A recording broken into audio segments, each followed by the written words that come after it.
Hello दोस्तों, इस कहानी का नेम है प्रेम की भूख। अब तक हमने देखा था, अब आगे देखते हैं। चैप्टर 221 ब्लीडिंग एंड शरारती अक्ष। नाजिया हैरानी से अक्ष को देख रही थी। अक्ष मुस्कुराया और बोला, अगर तुम चाहो तो तुम्हारा ये शर्माना मैं हमेशा हमेशा के लिए बंद करवा कर तुम्हें एकदम बिंदास कर सकता हूँ, जिसके बाद चाहे बेशक से कुछ भी हो जाए लेकिन तुम मेरे सामने शर्माओगी नहीं। नाजिया हैरानी से बोली, अच्छा ऐसा क्या करोगे तुम? अक्ष उसके करीब आया और बोला, वो जिसके बाद तुम और मैं दोनों पूरी तरह से बेशर्म हो जाएंगे। नाजिया को अभी भी समझ नहीं आ रहा था कि अक्ष कहना क्या चाहता है। वो गुस्से से बोली, वही तो मैं तुमसे पूछ रही हूं कि ऐसा क्या करने का सोच रहे हो तुम। अभी वो बोल ही रही थी कि अक्ष ने उसके कंधों पर अपने हाथ रखकर उसे नीचे बेड पर गिरा दिया। एक बार फिर से नाजिया का ब्लैंकेट नीचे की तरफ सरक गया। अक्ष ने अपनी नजरें उसके सीने पर डाली और मुस्कुराते हुए फिर नाजिया के चेहरे की तरफ देखते हुए बोला, सोचो इस पोजीशन में हम दोनों के बीच क्या हो सकता है। वो जो शर्म के सारे पर्दे गिरा दे और बेशर्मी की तार मिला दे। बोलकर उसने अपनी आई विन की तो नाजिया की आंखें बड़ी हो गई। उसने जोर से अक्ष को खुद से धक्का दिया। अक्ष पीछे की तरफ हुआ लेकिन उतनी ही जल्दी वो वापस नाजिया के ऊपर भी आ गया। अक्ष उसके कंधों पर अपने हाथ रखकर बोला, यार इतना बढ़िया आइडिया दे रहा हूं और तुम हो कि गुस्सा कर रही हो। अगर तुम्हारी जगह कोई और लड़की होती ना इस वक्त तक तो खुद मुझ पर वाइल्ड हो चुकी होती। नाजिया गुस्से से दांत पीसते हुए बोली, मैं बाकी लड़कियों की तरह नहीं हूं। अक्ष ने बड़ी ही इंटेंस नजरों से उसे देखा और बोला, वो तो मैं भी बहुत अच्छी तरह से जानता हूं कि तुम बाकी लड़कियों की तरह नहीं हो, इसीलिए तो तुम्हारी तरफ अट्रैक्ट हो रहा हूं, वरना कोई लड़की मेरे बेड पर हो और मैं उससे दूर रहूं ऐसा हो नहीं सकता, और कोई लड़की एक से ज्यादा बार मेरे करीब आए ऐसा तो बिल्कुल ही नहीं हो सकता। उसकी बातें सुनकर नाजिया बस उसकी तरफ देखती रह गई। अक्ष कुछ सोचते हुए बोला, अच्छा चलो छोड़ो, बेशर्मी किसी और दिन करेंगे, फिलहाल मुझे तुम्हें कहीं लेकर जाना है। नाजिया की हैरानी अब और भी ज्यादा बढ़ गई। वो जल्दी से बोली, कहाँ लेकर जाना है? देखो मैं तुम्हारे साथ कहीं नहीं जाऊंगी, मुझे इस विला से बाहर जाना है और अब तुम मुझे रोक नहीं सकते हो। मेरी तबीयत भी सही है और अब मुझे किसी से कोई डर भी न है।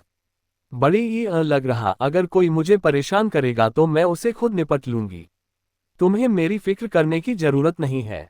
अक्ष इंटेंसिटी से बोला, ऐसे कैसे तुम्हें अकेला छोड़ दूं प्रेशस? तुम तो मेरी लाइफ से भी ज्यादा प्रेशस हो मेरे लिए, अब तो मैं तुम्हें अकेला बिल्कुल नहीं छोड़ूंगा। उसकी बात सुनकर नाजिया का दिल एक पल के लिए धक्सा रह गया। वो अक्ष की आंखों में देखती ही रह गई। अक्ष ने ब्लैंकेट उसके ऊपर से पूरी तरह हटा दिया तो नाजिया को जैसे एकदम कट सा लगा। अक्ष उसकी गर्दन पर झुका और बोला, तुम्हें पता है तुम दिखती हार्ड हो, लेकिन तुम बहुत सॉफ्ट हो। ये बोलकर उसने नाजिया की गर्दन पर हल्का सा किस किया तो नाजिया के हाथ तुरंत से अक्ष की पीठ पर आ गए। अक्ष के चेहरे पर हल्की सी डेविल स्माइल आ गई। वो अब वापस नाजिया की तरफ देखते हुए बोला, तुम बड़ी कमाल हो यार।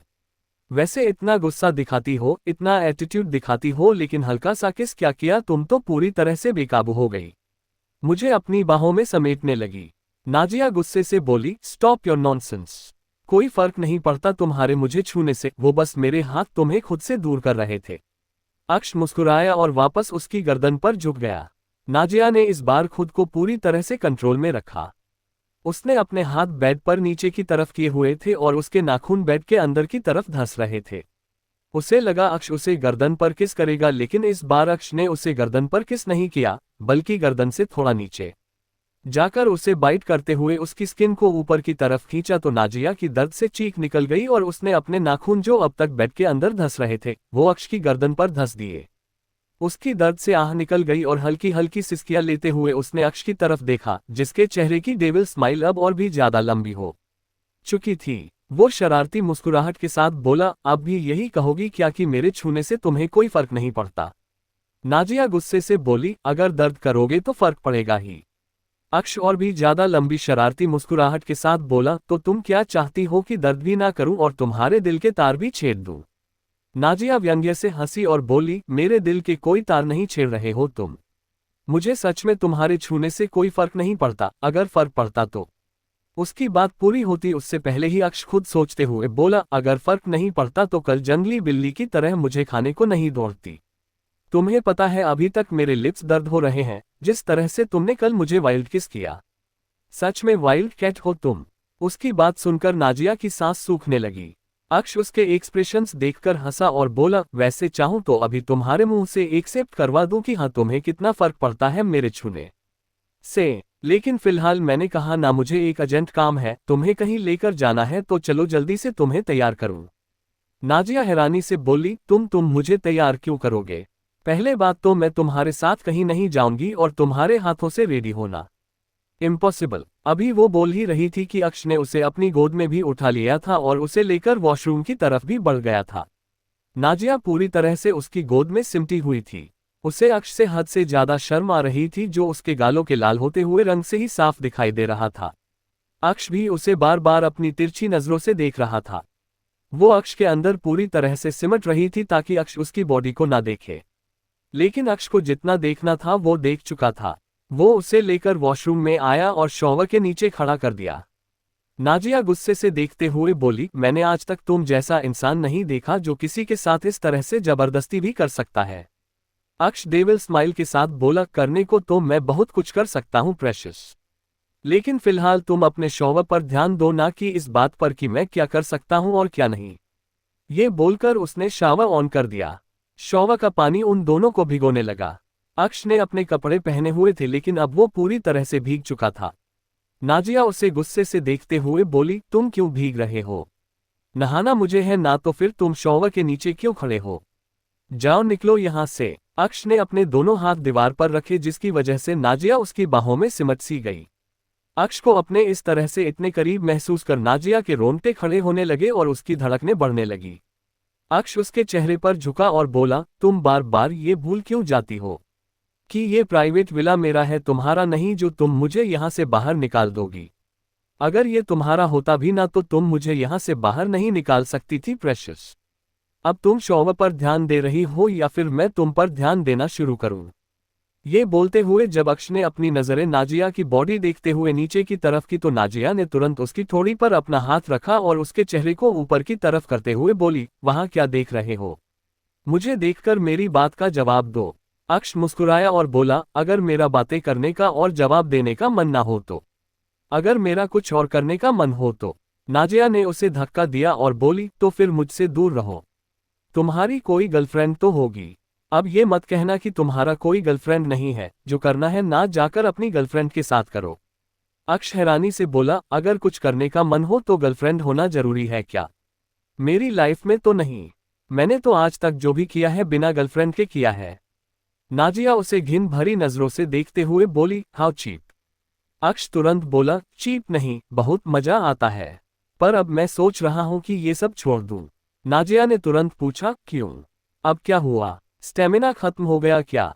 अक्ष व्यंग्य से हंसा और बस हंसता रहा। नाजिया गुस्से से बोली, हंस क्यों रहे हो? अपने ऊपर ही हंस रहे हो क्या? लगता है सच में स्टेमिना खत्म हो गया है। अब उसकी बात सुनकर अक्ष की हंसी रुक गई। वो एक बार फिर से नाजिया के करीब हुआ और इस बार उसका एक हाथ दीवार पर था और दूसरा हाथ उसने नाजिया के पेट पर रखकर उसे अपने करीब खींच लिया था। अब दूसरा हाथ भी उसने दीवार से हटाकर उसकी पीठ पर रख दिया और उसके चेहरे पर काफी झुककर बोला, स्टेमिना अगर अभी देखना चाहती हो तो बताओ, लेकिन इतना मैं श्योर हो कि अगर तुम्हें अपना स्टेमिना दिखने लगा तो कल सुबह तक बेड से उठ नहीं पाओगी और उठोगी भी तो कमर जवाब दे देगी। पर मैं ऐसा कर नहीं सकता, क्योंकि ऐसा किया तो ये पार्टी मिस हो जाएगी जो मैं मिस कर नहीं सकता। नाजिया हैरानी से बोली, पार्टी? कैसी पार्टी? अक्ष ने अब उसकी बात का कोई जवाब नहीं दिया। कुछ देर बाद नाजिया मिरर के सामने खड़ी थी। उसने वो ड्रेस पहनी हुई थी जो अभी अभी अक्ष अपने साथ लेकर आया था।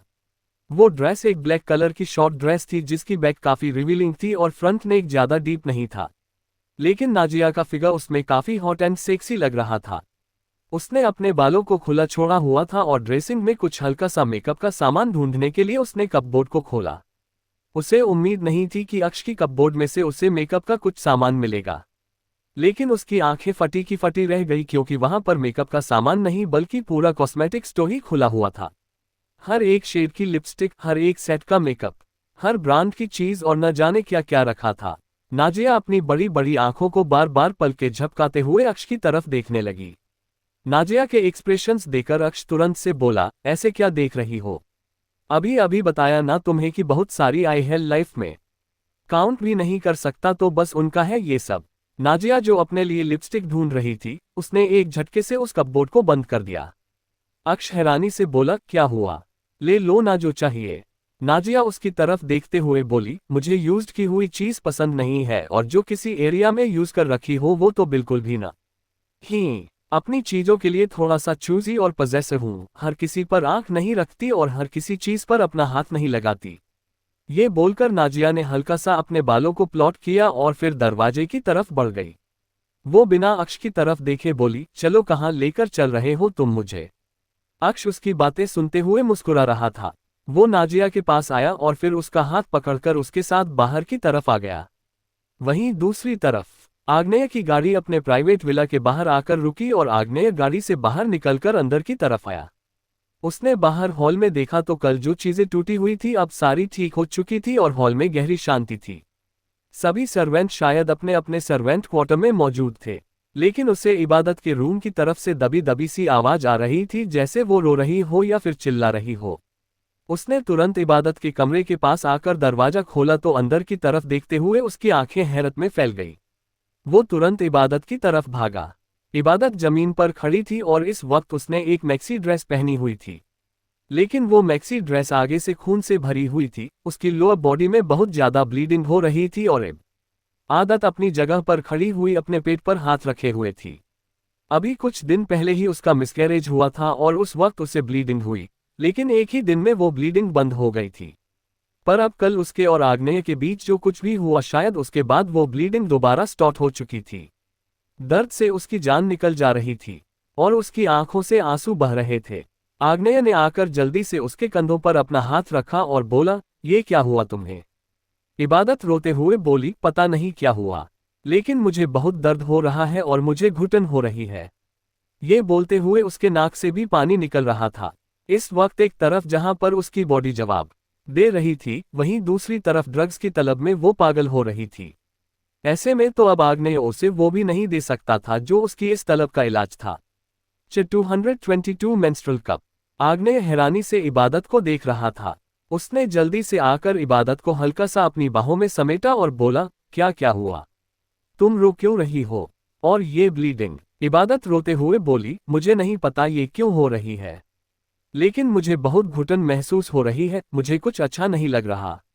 ऐसा लग रहा है जैसे मेरी जान निकल रही है, प्लीज प्लीज मुझे बचा लीजिए ना, मुझे मुझे कुछ हो रहा है। उसकी हालत देखकर आग्नेय को भी बहुत अजीब लग रहा था।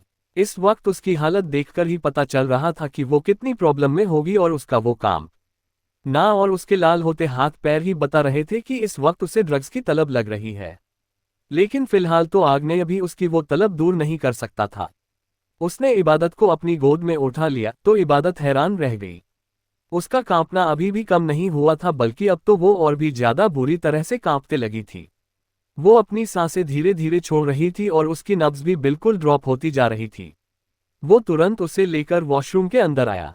इबादत उसे देखते हुए बोली, प्लीज प्लीज मुझे छोड़ दीजिए, मेरी हालत बहुत ज्यादा खराब है, आपके कपड़े गंदे हो जाएंगे, मैं नहीं चाहती आपको मेरी वजह से कोई प्रॉब्लम हो। ये बोलते हुए उसकी सांसें अटक रही थी। आग्नेय बस एकटक उसकी तरफ देखता रहा। उसने उसे लाकर बाथरूम में छोड़ा तो इबादत हैरान रह गई। बाथ टब में अभी पानी नहीं था, लेकिन उस बाथ टब में इबादत की ब्लीडिंग अब साफ दिखाई दे रही थी। आग्नेय को कुछ होने लगा था। वो कभी भी ऐसे यूं ही किसी चीज को हाथ भी नहीं लगाया करता था। अगर उसे कहीं भी कुछ कचरा या फिर कुछ गंदा नजर आता था तो वो सर्वेंट का भी बुरा हाल कर देता था, इसीलिए कभी भी ओशन मेंशन में कहीं पर भी गंदगी नजर नहीं आती थी। लेकिन आज जो आग्नेय कर रहा था वो करते हुए आग्नेय भी बुरी तरह से कांप रहा था। उसने बाथटब का पानी ऑन किया तो इबादत हैरान रह गई। उसके कपड़े पूरे पानी में भीगने लगे थे और वो ब्लीडिंग से पूरा पानी लाल होने लगा था। पर जब वो गरम गरम पानी इबादत को अपने ऊपर महसूस हुआ तो इबादत की जो नब्ज ड्रॉप हो रही थी वो थोड़ी नॉर्मल होने लगी।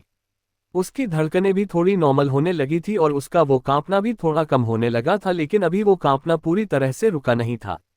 जब इबादत पूरी तरह से उस पानी में डूब गई तो आग्नेय ने उसे अपनी गोद में उठाकर उसे बाथटब से बाहर निकाला और फिर उसे लेकर शॉवर के नीचे खड़ा हुआ। उसने शॉवर में भी ठंडा पानी नहीं बल्कि गर्म पानी ऑन किया। इबादत उसे देखते हुए बोली, प्लीज प्लीज मुझे लेकर चलिए ना, अब मैं साफ हो गई, प्लीज मुझे बाहर ले चलिए और मुझे ड्रग्स या फिर आप समझ रहे हैं ना मुझे क्या चाहिए। अभी वो बोल ही रही थी कि आग्नेय ने उसके होठों पर अपनी उंगली रखी और बोला, तुम्हें वो सब मिलेगा लिटिल लैम्ब जो तुम्हें चाहिए, लेकिन फिलहाल तुम सिर्फ चुप रहोगी। इबादत को उसकी हाथ सी उंगली जब अपने सॉफ्ट से फड़फड़ाते होठों पर महसूस हुई तो वो कुछ बोल ही नहीं पाए। वो बस एकटक आग्नेय की तरफ देख रही थी। आग्नेय उसके थोड़ा करीब हुआ तो इबादत थोड़ा पीछे की तरफ हट गई और उसकी पीठ दीवार से लग गई। अगले ही पल आग्नेय ने उसके कंधों पर पने हाथ रखे और उसके कपड़ों को उसके जिस्म से नीचे गिरा दिया। इबादत हल्का सा कांप उठी। गरम गरम पानी से उसकी पूरी बॉडी लाल होती जा रही थी और उसका वो पानी के अंदर भीगता हुआ चेहरा और भी ज्यादा नूरानी लग रहा था। इबादत बहुत ज्यादा खूबसूरत थी, हद से ज्यादा खूबसूरत, इतनी खूबसूरत कि अगर उसे चांद के सामने खड़ा किया जाए तो शायद वो चांद से ज्यादा खूबसूरत लगे। किसी गुलाब की तरह नाजुक सा उसका चेहरा गुलाब के रंग को भी पीछे छोड़ता था और होंठ तो गुलाब की पंखुड़ियां से भी ज्यादा सॉफ्ट थे। आग्नेय ने सामने रखा हुआ बॉडी वॉश और लोफा उठाया और उसे इबादत की बॉडी पर लगाकर इबादत को अच्छे से क्लीन करने लगा। इबादत बस उसकी तरफ देखे जा रही थी। उसे इतना भी नहीं पता था कि उसे आग्नेय से शर्माना है या फिर उसे अपना जिस्म छुपाना है। वो बस चुपचाप आग्नेय के सामने खड़ी थी जैसे उसके लिए ये सब चीज मैटर ही ना करती हो। उसकी नजरें एकटक आग्नेय के चेहरे पर टिकी थी। अगर शायद आग्नेय नहीं होता तो अब तक ड्रग्स की तलब में उसका तड़प तड़प कर बुरा हाल हो जाता। लेकिन फिलहाल वो बस किसी तरह अपने पैरों पर खड़ी थी। आग्नेय के हाथ उसे अपनी बॉडी पर चलते हुए महसूस हो रहे थे और वो हाथ उसे एक अजीब ही फीलिंग दे रहे थे। वो फीलिंग जो उसे पहले कभी नहीं आई थी। हालांकि वो इंटीमेट बहुत बार हुई थी लेकिन प्यार मोहब्बत वाली किसी फीलिंग को उसने कभी फील ही नहीं किया। इवान की वो मिस्ट्रेस थी। इवान ने अपने एक दुश्मन को हराकर उसकी बेटी को अपनी मिस्ट्रेस बनाया था। इबादत एक बहुत बड़े माफिया की बेटी थी लेकिन अब उसकी हालत हद से ज्यादा बदतर थी। एक वक्त पर लग्जरी लाइफ जीने वाली इबादत फिलहाल सांसों के लिए भी तड़प रही थी। आग्नेय ने उसे अच्छे से क्लीन किया और फिर उसे वहीं पर छोड़कर वापस रूम में आया। इस वक्त उसके पूरे कपड़े भी खराब हो चुके थे लेकिन हर एक चीज को नजरअंदाज कर वो बाहर हॉल में आया और वहां से एक रूम में गया जहां पर ऑलमोस्ट हर एक चीज रखी होती थी जो इमरजेंसी में काम आती हो। उसने वहां से मेंस्ट्रुअल कप उठाया और उसे लेकर वापस वॉशरूम में आया। इबादत ने आग्नेय की तरफ देखा और उसके हाथ में मेंस्ट्रुअल कप देखकर उसके चेहरे पर हल्की सी मुस्कुराहट आ गई। फिलहाल उसे इसी चीज की सबसे ज्यादा जरूरत थी। आग्नेय ने आकर उसके सामने वो मेंस्ट्रुअल कप बढ़ाया और बोला, इसे यूज करना आता है ना? इबादत ने अपना सर हाँ में हिलाया और उससे वो कप ले लिया। लेकिन उसका हाथ बुरी तरह से कांप रहा था। वो दूसरे एरिया की तरफ जाने लगी लेकिन आग्नेय ने उसका हाथ पकड़कर उसे रोक लिया और उसके बिल्कुल करीब हो गया।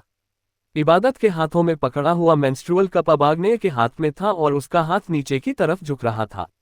इबादत ने अपनी दोनों बाहें आग्नेय पर लपेट दी और खुद को पूरी तरह से उस पर ढीला छोड़ दिया।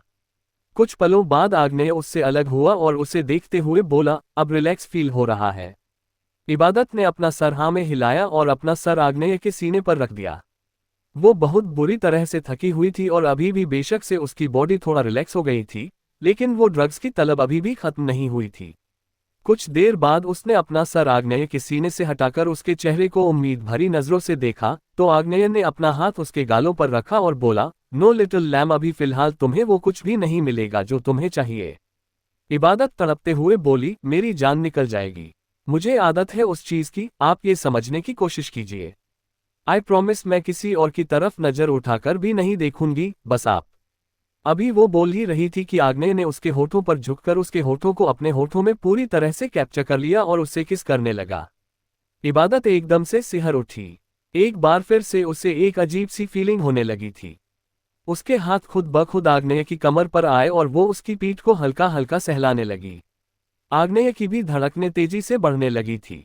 जो चीज उसे भी आज तक कभी फील नहीं हुई थी उसे भी वो चीज फील हो रही थी।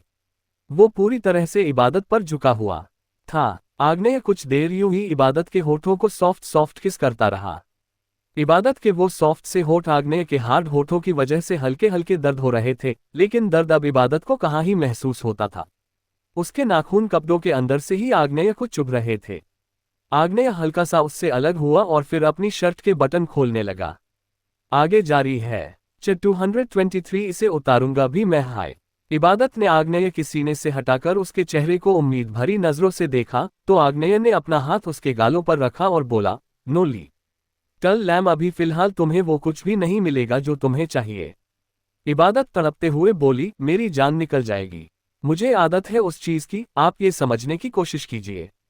आई प्रॉमिस मैं किसी और की तरफ नजर उठाकर भी नहीं देखूंगी, बस आप। अभी वो बोल ही रही थी कि आग्नेय ने उसके होठों पर झुककर उसके होठों को अपने होठों में पूरी तरह से कैप्चर कर लिया और उससे किस करने लगा। इबादत एकदम से सिहर उठी। एक बार फिर से उसे एक अजीब सी फीलिंग होने लगी थी। उसके हाथ खुद ब खुद आग्नेय की कमर पर आए और वो उसकी पीठ को हल्का हल्का सहलाने लगी। आग्नेय की भी धड़कनें तेजी से बढ़ने लगी थी।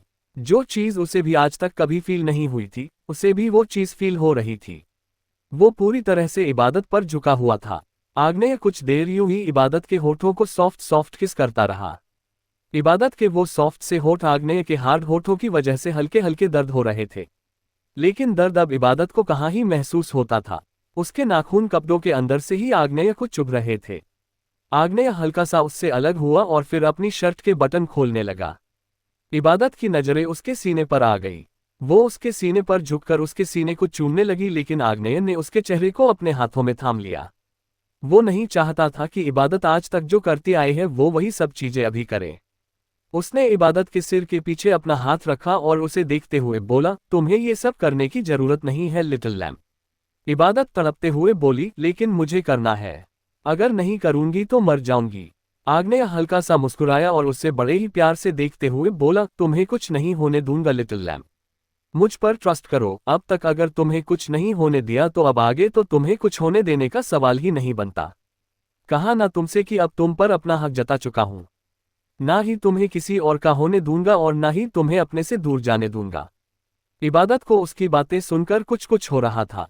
उसका दिल जोरों से धड़कने लगा था। उसकी आंखों में नमी सी तैर गई और वो खुद को ढीला पड़ता हुआ महसूस करने लगी। अब तक उसका शरीर कसता जा रहा था क्योंकि उसे वो ड्रग्स चाहिए थी। लेकिन अब ऐसा लग रहा था जैसे उसकी वो तलब अपने आप कम होती जा रही हो। आग्नेय ने बाथरोब पहना और फिर इबादत पर भी टॉवल लपेटकर उसे बाहर की तरफ लेकर आया। इबादत बेड की तरफ जाने लगी। उसे और कुछ कहाँ ही आता था, बस ड्रग्स के लिए तड़पना। जब तड़प खत्म हो जाए तो चुपचाप बेड पर पड़े रहना, यही तो उसकी पिछले 2 सालों से जिंदगी थी। लेकिन आग्नेय ने उसका हाथ पकड़कर उसे रोका और उसे वापस अपने करीब कर बोला, बाहर जाने का मन कर रहा है। इबादत की आंखें बड़ी हो गई। उसे यकीन नहीं हुआ आग्नेय ने अभी अभी उससे जो कुछ कहा। इवान उसे जंजीरों से बांध कर रखता था। जब वो उसकी मिस्ट्रेस थी तब भी वो सिर्फ एक बेड के ऊपर पड़ी रहती और बेड पर भी कभी उसका हाथ जंजीरों से बंधा होता था तो कभी पैर। उसके एक्सप्रेशंस देखकर आग्नेय बिना कुछ कहे ही उसकी पूरी बात समझ गया। वो इबादत को क्लोजेट की तरफ लेकर आया और उसके सामने क्लोजेट को ओपन किया। इबादत हैरानी से उस क्लोजेट की तरफ देख रही थी। आग्नेय उसे देखते हुए बोला, कौन सी ड्रेस पहनना पसंद करोगी? इबादत को अभी भी ये सब किसी ख्वाब से कम नहीं लग रहा था। इबादत मायूसी से बोली, जो आपको सही लगे। मुझे नहीं पता इनमें से कौन सी अच्छी है। आग्नेय हल्का सा मुस्कुराया और फिर उसके पीछे खड़े होकर क्लोजेट की तरफ देखने लगा। उसने क्लोजेट में से एक वाइट कलर की ड्रेस निकली जो नी लेंथ थी। वो उस ड्रेस को इबादत के कंधों पर लगाकर देखने लगा कि उस ड्रेस में इबादत कैसे लगेगी। तो सच में वो ड्रेस ऐसे लग रही थी जैसे स्पेशली इबादत के लिए बनी हो। वो उस ड्रेस को इबादत की तरफ बढ़ाते हुए बोला, जाओ इसे पहन कर आओ। इबादत ने उस ड्रेस को लिया और चेंजिंग रूम की तरफ जाने लगी। लेकिन फिर आग्नेय ने उसका हाथ एक बार फिर से पकड़ा और उसे वापस अपनी तरफ खींच लिया। इबादत दर्द से कराह उठी। उसके पेट में उसे जोरों से दर्द महसूस हो रहा था। आग्नेय ने उसका वो टॉवल निकालने के लिए अपना हाथ टॉवल पर रखा तो इबादत की एक सिसकी निकल गई।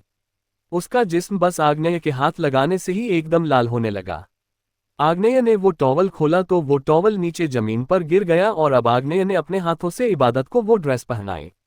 उसने उसे वो ड्रेस तो पहना दी थी लेकिन अब बारी उस ड्रेस की जीप बंद करने की थी।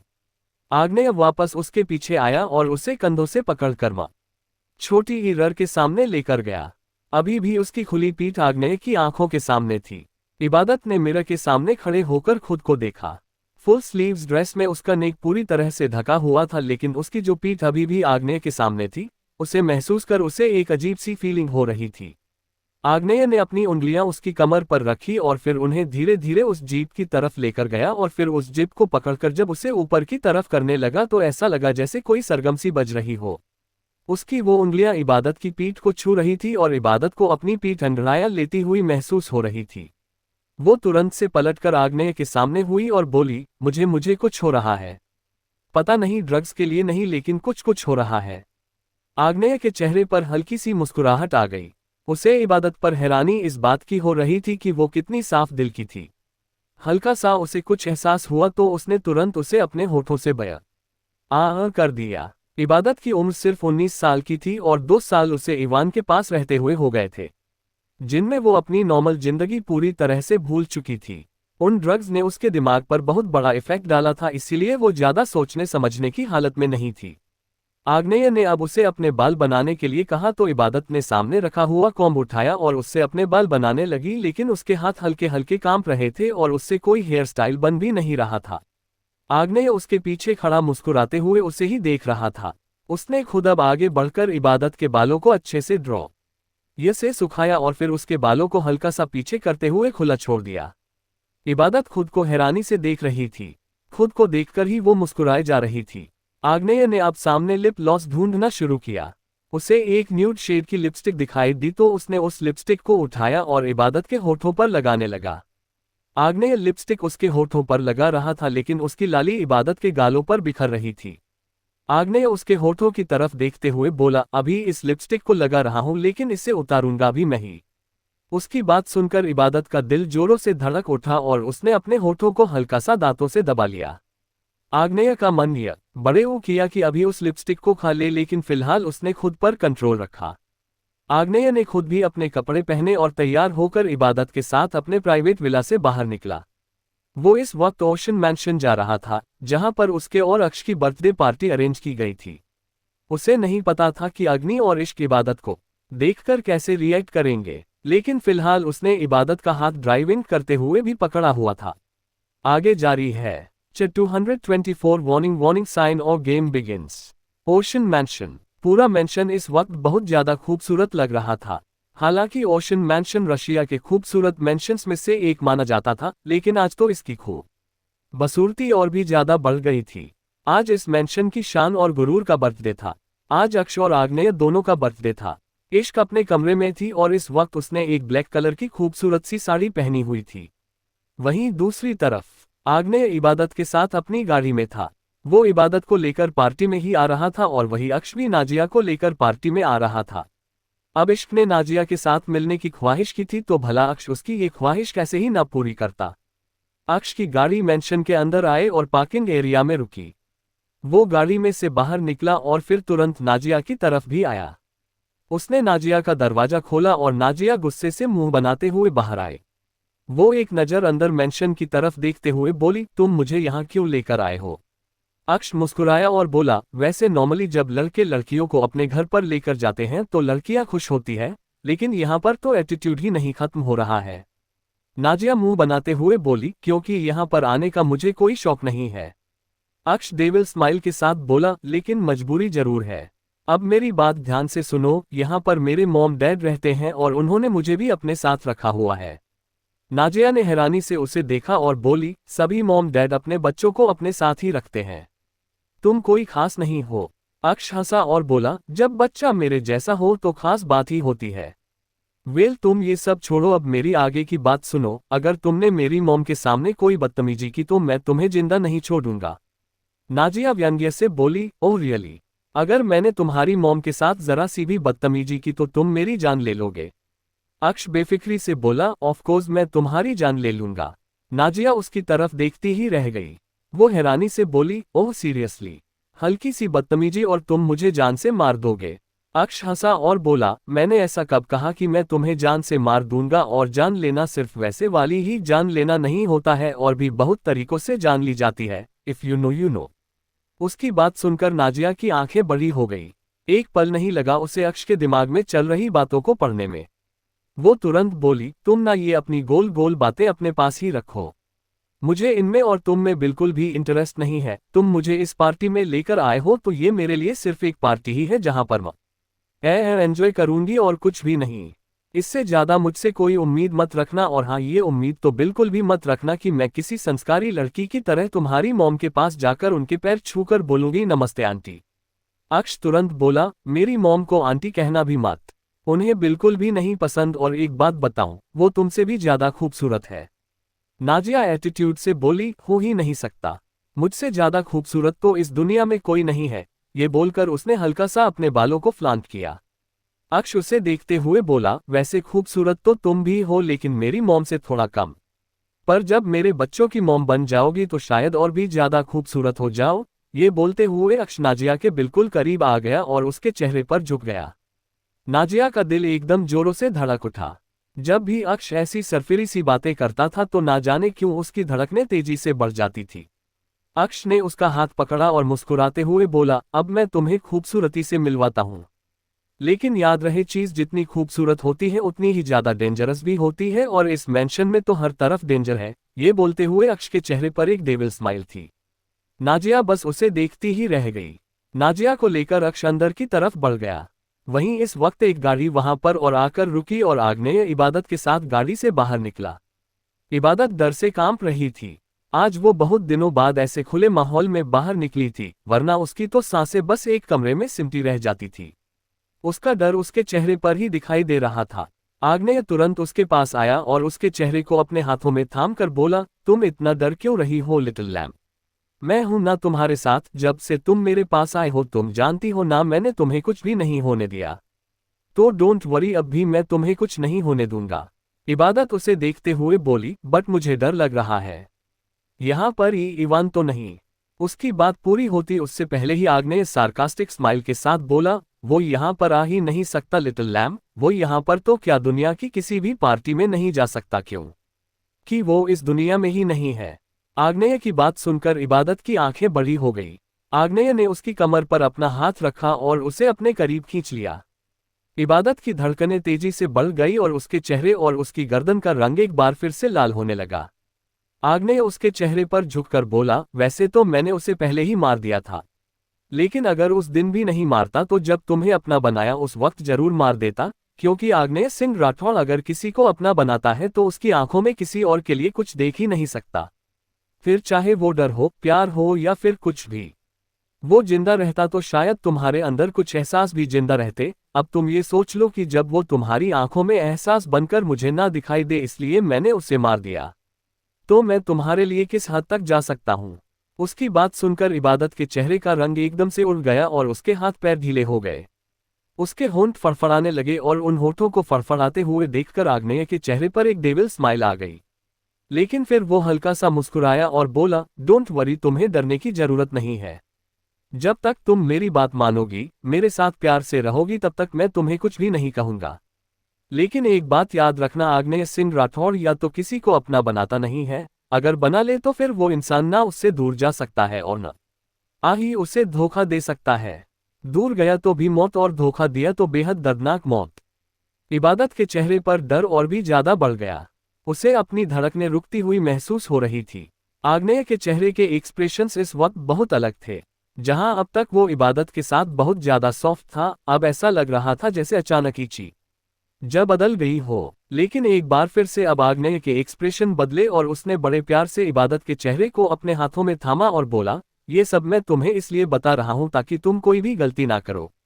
मैं सिर्फ तुम्हें अपना बना चुका हूं और अब मैं ना तुमसे दूर जाना चाहता हूं और ना ही तुम्हें खुद से दूर आने दूंगा। प्यार मोहब्बत जैसी चीज आजकल दुनिया में मायने भी नहीं रखती, लेकिन I have feelings for you, और मैं चाहता हूं कि ये फीलिंग्स तुम्हारे अंदर भी सिर्फ मेरे लिए हो, और फिलहाल तुम ये सब चीज छोड़कर सिर्फ पार्टी पर ध्यान दो। मेरे मॉम डैड के सामने अच्छे से रहना। आई डोंट वांट कि उन्हें तुम्हारी ड्रग्स का बड़ी ही आदत के बारे में पता चले। इबादत ने अपना सर हाँ में हिलाया। आग्नेय उसे लेकर पार्टी के अंदर आया और फिर सीधा अग्नि और इश्क के पास लेकर आया। इश्क अग्नि की शर्ट के बटन बंद कर रही थी। अग्नि ने अपनी शर्ट के ऊपरी 2 बटन खोले हुए थे, जिसकी वजह से इश्क बुरी तरह से जल रही थी। नाम अग्नि का आग था, लेकिन यहाँ पर जलन इश्क को मची हुई थी, क्योंकि उसके उस शर्ट के अंदर से झांक रहे सीने पर ना जाने इस वक्त कितनी ही नजरें टिकी हुई थी। तभी इश्क को अपने पीछे से आवाज सुनाई दी, मॉम। इश्क ने पलटकर पीछे की तरफ देखा और साथ ही साथ अग्नि ने भी आग्नेय की तरफ देखा। आग्नेय के हाथ में इबादत का आहत देखकर इश्क और अग्नि दोनों की आंखें बड़ी हो गई। इश्क तुरंत से आग्नेय के पास आए और बोली, बर्थडे तुम्हारा है लेकिन सरप्राइज आज मुझे मिल रहे हैं। पहले अक्ष ने दिया और अब तुमने। आग्नेय इश्क की बात सुनकर हैरानी से बोला, ओह रियली? वो उसे लेकर पार्टी में आया है? इश्क ने अपना सर हाँ में हिलाया और सामने की तरफ देखने का इशारा किया, जहां पर नाजिया और अक्ष बार काउंटर पर बैठे थे और दोनों ने अपने हाथ में वाइन का गिलास लिया हुआ था। दोनों एक दूसरे की तरफ देख रहे थे और फिर दोनों ने जैसे एक दूसरे से कंपटीशन लगाया और उस वाइन के गिलास को अपने होठों से लगा लिया। अक्ष के गिलास की वाइन पहले खत्म हुई। इबादत भी उन दोनों की तरफ देख रही थी। हालांकि उसे समझ में नहीं आ रहा था कि इश्क और आग्नेय किस बारे में बात कर रहे हैं, लेकिन उसकी नजरें अक्ष और नाजिया दोनों पर टिकी हुई थी। इश्क ने इबादत के गाल पर अपना हाथ रखा तो इबादत एकदम से कांप उठी। वो अपनी पलकें बार बार झपकाते हुए इश्क की तरफ देखने लगी। इश्क मुस्कुराते हुए बोली, डोंट वरी, जैसे मैं आग्नेय की मॉम हूँ वैसे ही तुम्हारी मॉम भी हूँ। हाँ, दिखती नहीं हूँ मॉम जैसी, लेकिन मैं हूँ मॉम ही। इबादत मुस्कुराए और बोली, आप सच में बहुत खूबसूरत है। तभी अग्नि वहां पर आया और इश्क की कमर पर अपना हाथ रखकर बोला, और ये खूबसूरत इश्क मेरा है। इबादत उन दोनों की तरफ देख रही थी। अग्नि और इश्क को देखकर ऐसा लग रहा था जैसे दोनों एक दूसरे के लिए ही बने हो। तभी अग्नि और इश्क से मिलने के लिए कोई वहां पर आया तो दोनों गेस्ट के साथ बिजी हो गए। आग्नेय ने इबादत की तरफ देखा और बोला, तुम कंफर्टेबल हो ना? इबादत थोड़ा हिचकिचाने लगी। आग्नेय ने उसकी कमर पर अपना हाथ रखा और बोला, क्या हुआ? कुछ ठीक नहीं लग रहा क्या? इबादत परेशान होते हुए बोली, मुझे ऐसा लग रहा है जैसे मेरी ड्रेस की जिप थोड़ी लूज है, क्या मैं वॉशरूम जाकर चेक कर लूं? आग्नेय हल्का सा मुस्कुराया और बोला, क्यों नहीं, और मैं तुम्हारे साथ चलता हूं। इबादत उसे रोकते हुए बोली, आप फिक्र मत कीजिए, आपने जब इतना सब मुझसे कह दिया है तो अब मैं बहुत अच्छी तरह से जानती हूं कि मैं आपसे दूर नहीं जा सकती और मैं ऐसी कोई कोशिश भी नहीं करूंगी। आप पार्टी एंजॉय कीजिए, बस मुझे इतना बता दीजिए वॉशरूम है कहां पर? आग्नेय ने मुस्कुराकर मेंशन के अंदर की तरफ इशारा किया तो इबादत वहां से अंदर चली गई। वहीं दूसरी तरफ बार काउंटर पर एक शख्स आया और अपने लिए ड्रिंक लेने लगा। अक्ष साथ ही साथ ड्रिंक कर रहा था और साथ ही अपने फोन पर कुछ चेक कर रहा था। नाजिया भी इस वक्त काफी नशे में नजर आ रही थी। तभी उस आदमी का फोन नीचे जमीन पर गिरा और अक्ष फोन में बिजी होने की वजह से उस आदमी की तरफ नहीं देख पाया, लेकिन नाजिया ने उस आदमी की तरफ देखा। उस आदमी ने जमीन से अपना फोन तो उठा लिया, लेकिन कुछ था जो अभी भी वहीं पर गिरा हुआ था। नाजिया के चेहरे पर इविल स्माइल आ गई। वो अपनी जगह से उठी और अक्ष की तरफ देखते हुए बोली, मुझे वॉशरूम जाना है। अक्ष ने नजर उठाकर उसकी तरफ देखा और बोला, ओ रियली? नाजिया इरिटेट होते हुए बोली, क्यों? अब तुम्हें इस बात का भी कोई प्रूफ चाहिए क्या? अक्ष हंसा और बोला, बिल्कुल भी नहीं। अंदर है वॉशरूम, खुद अकेली चली जाओगी या फिर मैं साथ चलूं? नाजिया मुस्कुराए और बोली, नहीं, इतनी भी ज्यादा ड्रिंक नहीं की मैंने कि मैं खुद को हैंडल नहीं कर पाऊं।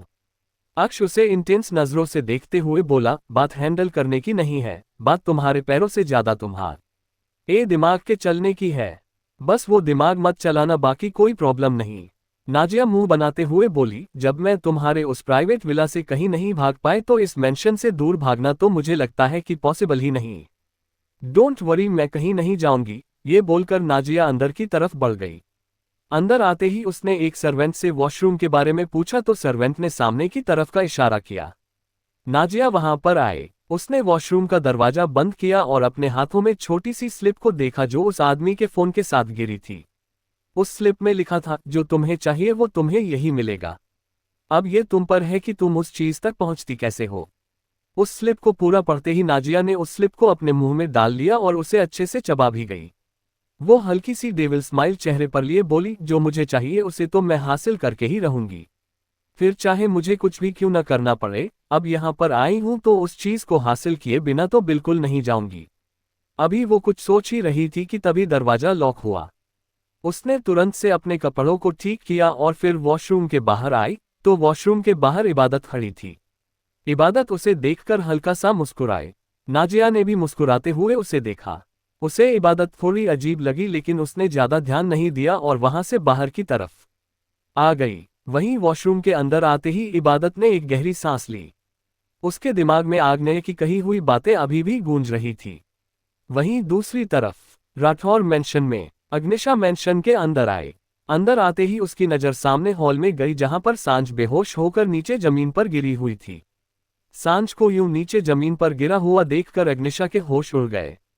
वो तुरंत उसकी तरफ भागते हुए चिल्लाई, दादी। उसके चिल्लाने की आवाज सुनकर गार्ड्स बाहर से भागते हुए अंदर की तरफ आए और किचन से भी 2 सर्वेंट बाहर की तरफ आए। सांझ को यूं देखकर सबकी आंखें हैरत में फैल गई थी। 2 गार्ड की हेल्प से अग्निशा ने सांझ को गाड़ी में बिठाया और उसे लेकर तुरंत हॉस्पिटल के लिए निकल गई। 225 बैक टू इंडिया। जैसे ही अग्निशा घर के अंदर आई उसकी नज़र सामने हॉल में गिरी हुई सांझ पर गई। उसकी आंखें बंद देखकर और उसकी हालत देखकर अग्निशा का बड़ी ही हालत खराब होने लगी। उसने तुरंत से सांझ को संभाला। उसके चिल्लाने की आवाज सुनकर सभी गार्ड और नौकर इकट्ठे हुए और गार्ड की हेल्प से सांझ को गाड़ी में बिठाया गया और अग्निशा उसे तुरंत हॉस्पिटल लेकर निकल गई। कुछ देर बाद सिटी हॉस्पिटल में डॉक्टर सांझ का चेकअप कर रहे थे और अग्निशा परेशान होते हुए बाहर खड़ी थी। उसका परेशानी से बुरा हाल हो रहा था। उसे सांझ की बहुत ज्यादा फिक्र हो रही थी। शुरू से ही वो सांझ के करीब रही थी। जब वो पैदा हुई थी तो अग्नि और इश्क इंडिया में ही थे। उस वक्त वो इंडिया आए हुए थे और सूर्या और सांझ को वो लोग अकेला नहीं छोड़कर जाना चाहते थे। अग्नि ने सूर्या और सांझ को अपने साथ चलने के लिए कहा लेकिन वो दोनों इंडिया रहना चाहते थे, तो अग्नि और इश्क ने अग्निशा को सांझ और सूर्या को सौंप दिया था। तभी से अग्निशा सांझ और सूर्या की लाडली रही और जब कभी उसका मन रशिया जाने का करता तो वो चली जाती, लेकिन ज्यादातर वो इंडिया में ही रहती है। तभी डॉक्टर बाहर आए और अग्निशा तुरंत उनके सामने जाकर खड़ी हुई। वो परेशान होते हुए बोली, क्या क्या हुआ है मेरी दादी को? वो ठीक तो है ना डॉक्टर? उन्हें कुछ हुआ तो नहीं ना? डॉक्टर कुछ बोलते उससे पहले ही डॉक्टर का ध्यान बाहर की तरफ से आ रहे सूर्या पर गया। सूर्या जैसे ही अग्निशा के पास आकर खड़ा हुआ अग्निशा तुरंत सूर्या के सीने से लग गई। सूर्या ने उसे अपनी बाहों में संभाला और सवालिया नजरों से डॉक्टर की तरफ देखने लगा। डॉक्टर थोड़ा परेशान होते हुए बोले, आपकी वाइफ को हार्ट अटैक आया है मिस्टर राठौर। उनकी हालत काफी क्रिटिकल है, हमें तुरंत उनकी सर्जरी करनी होगी। अग्निशा सूर्या के सीने से लगकर रोते हुए बोली, ये क्या हो गया दादू? दादी को ऐसे अचानक से हार्ट अटैक कैसे आ गया? वो ठीक तो हो जाएंगी ना? सूर्या उसे संभालते हुए बोला, तुम्हारी दादी बिल्कुल ठीक हो जाएगी, तुम फिक्र मत करो। ये बोलते हुए सूर्या ने उसे खुद से अलग किया और उसके आंसू को साफ करने लगा। अग्निशा एक बार फिर से सूर्या के सीने से लग गई। सूर्या डॉक्टर की तरफ देखते हुए बोला, आप सर्जरी की तैयारी कीजिए, जितना जल्दी हो सके सर्जरी कर दीजिए। सांझ को कुछ होना नहीं चाहिए। डॉक्टर ने अपना सर हाँ में हिलाया और सर्जरी की तैयारी करने के लिए वहां से चले गए।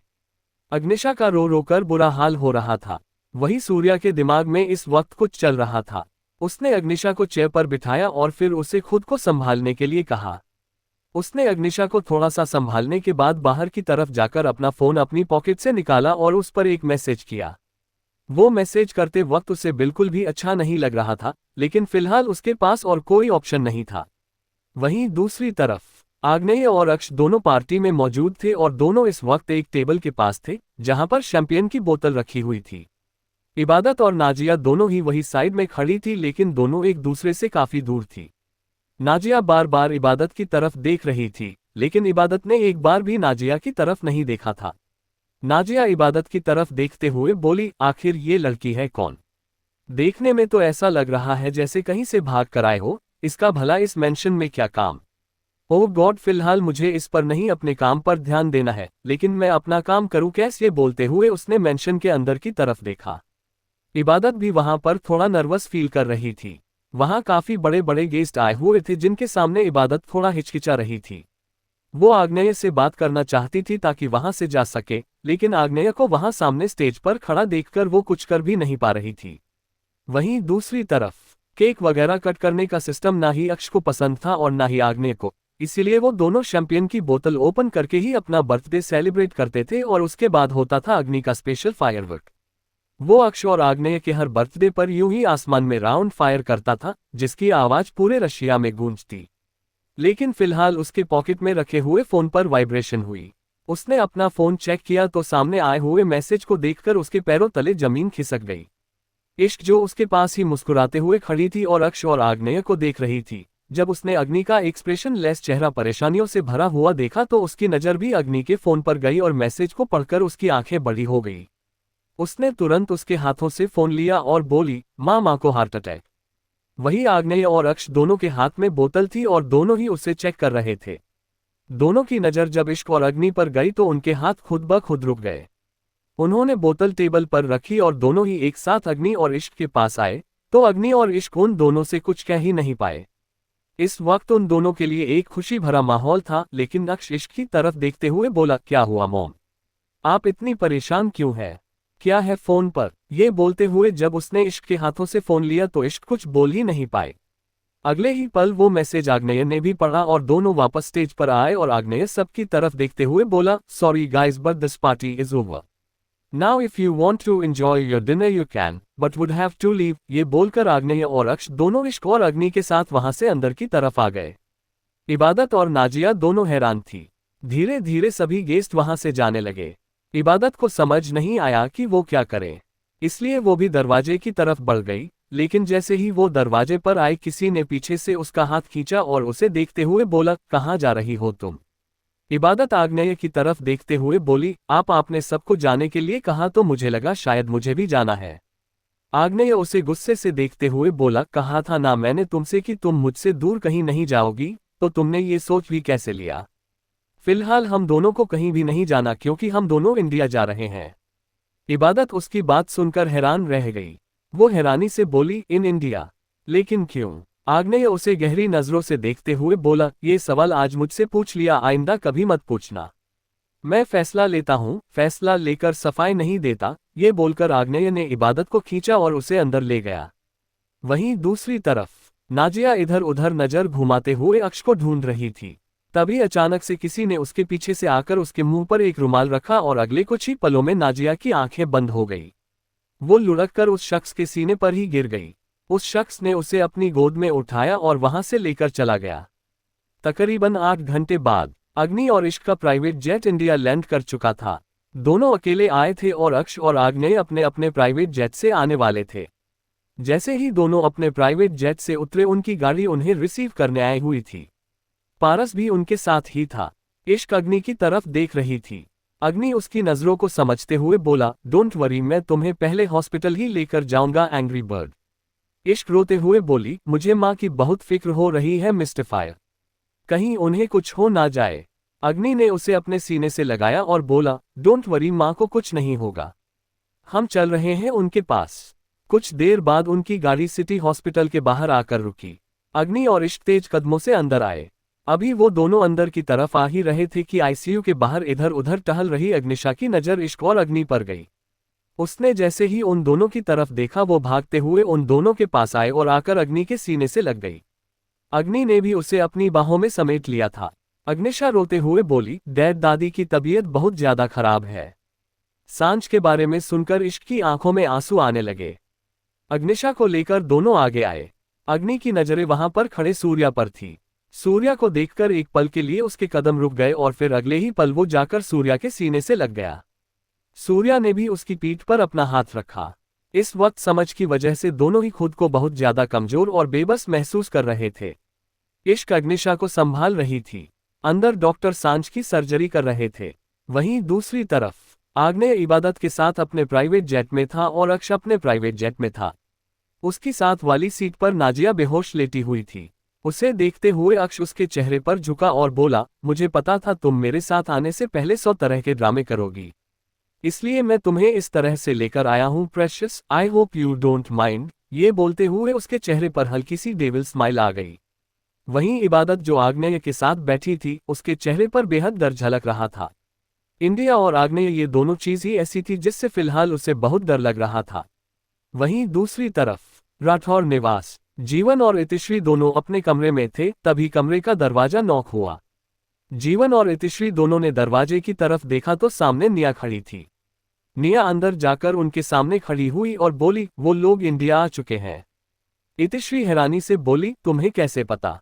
क्या अन्य का फोन आया? निया ने अपना सर हाँ में हिलाया। इतिश्री के चेहरे पर शातिर मुस्कुराहट तैर गई। जीवन उसे देखते हुए बोला, अब तुम्हारा बदला पूरा होगा इतिश्री, मुझे इंतजार बस उन लोगों के इंडिया आने का था। इतिश्री हंसी और बोली, वो तो पूरा होगा ही, उन लोगों ने मेरे अन्य को खत्म किया था ना, अब मेरा अन्य उन लोगों को खत्म करेगा। उन चारों की लाशें मेरी आंखों के सामने जब तक नहीं आती तब तक मेरी आंखों को सुकून नहीं मिलेगा। निया उन दोनों की तरफ देखते हुए बोली, आप दोनों फिक्र मत कीजिए। अन्य ने अपना काम शुरू कर दिया है, बहुत जल्दी आप लोगों को वो मिलेगा जो आपका हक है और मेरे अन्य को वो मिलेगा जो उसका हक है। अब वो होगा जो किसी ने सोचा भी नहीं होगा। अब राठौर मेंशन की काया और किस्मत दोनों पलटेगी। आगे जारी है। 226 ये तुमने अच्छा नहीं किया प्रेशस। सिटी हॉस्पिटल में डॉक्टर ने सांझ की सर्जरी कर दी थी। डॉक्टर आईसीयू में से बाहर निकले और बाहर आते ही उन्होंने अग्नि और सूर्या की तरफ देखा। वो दोनों की तरफ देखते हुए बोले, फिलहाल मिसेज राठौर खतरे से बाहर हैं। हमने उनकी सर्जरी कर दी है, कुछ ही देर में उन्हें होश भी आ जाएगा। एक बार होश आ जाए फिर ही कुछ कंफर्म किया जा सकता है। सांझ के खतरे से बाहर होने की बात सुनकर इश्क अग्निशा सूर्या और अग्नि सबको राहत मिली। फिलहाल वहां पर ना ही अक्ष आया था और ना ही आग्नेय। अक्ष का प्राइवेट जेट लैंड हुआ और उसने नाजिया को अपनी गोद में उठाया, जो अभी तक सो रही थी। अक्ष ने उसे जब बेहोश किया था तो वो जानता था कि तकरीबन 7-8 घंटे नाजिया को होश नहीं आने वाला है। वो अपने प्राइवेट जेट से बाहर निकला, जहां पर गाड़ी पहले ही उनका इंतजार कर रही थी। उसने नाजिया को गाड़ी की बैक सीट पर बिठाया और राठौर मेंशन ना जाकर फार्म हाउस की तरफ बढ़ गया। वहीं दूसरी तरफ आग्नेय इबादत के साथ गाड़ी में था। इबादत के चेहरे के एक्सप्रेशंस देखकर आग्नेय बोला, क्या हुआ, तुम इतना डर क्यों रही हो? इबादत डरते हुए बोली, आप मुझे इंडिया क्यों लेकर आए हैं? आप मुझे वहां पर भी तो छोड़ सकते थे ना। आपके प्राइवेट विला से मैं कहीं पर भी नहीं जाती, आप मुझे यहाँ पर क्यों ले आए? आग्नेय बिना किसी एक्सप्रेशन के बोला, अब तो तुम वही जाऊंगी लिटिल लैम जहां पर मैं तुम्हें लेकर जाऊंगा, और रही बात मैं यहाँ पर तुम्हें क्यों लेकर आया हूँ, ये बात भी तुम्हें बहुत जल्दी पता चलेगी। इबादत ने गाड़ी से बाहर की तरफ देखा। बाहर की तरफ देखते हुए उसके चेहरे पर डर और भी ज्यादा बढ़ने लगा। उसने तुरंत अपना चेहरा अंदर की तरफ घुमाया और हल्का सा अपना चेहरा झुकाकर बैठ गई। कुछ देर बाद उनकी गाड़ी राठौर मेंशन के पार्किंग एरिया में आकर रुकी और आग्नेय गाड़ी से बाहर निकला। उसने इबादत की तरफ देखा जो गाड़ी से बाहर निकल रही थी। वो इबादत को लेकर अंदर की तरफ आया। अंदर फिलहाल सर्वेंट के अलावा और कोई भी नहीं था। आग्नेय को वहां पर देखकर सर्वेंट हैरान थे।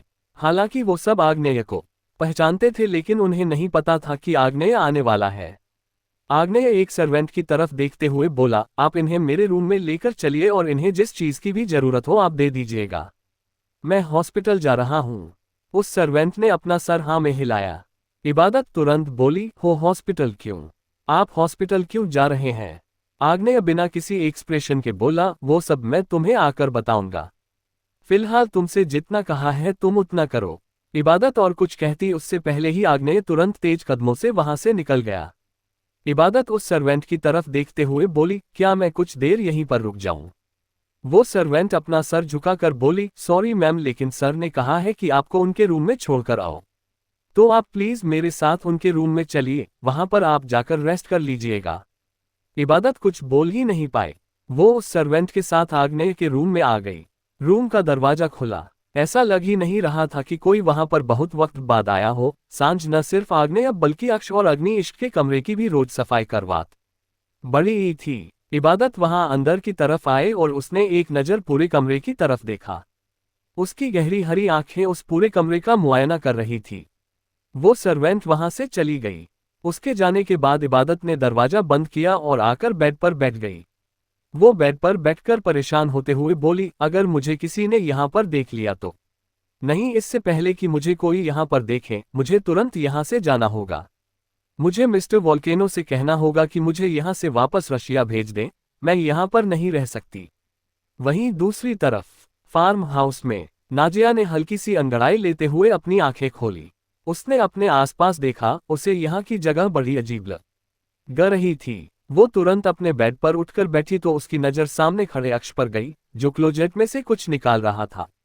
वो तुरंत उसके पास आए और बोली, हम कहाँ हैं? ये किसका घर है? अक्ष ने उसकी तरफ देखा और हल्का सा मुस्कुराकर बोला, गुड मॉर्निंग, ये मेरा फार्म हाउस है। नाजिया तुरंत बोली, लेकिन तुम तो अपने प्राइवेट विला में रहते थे ना।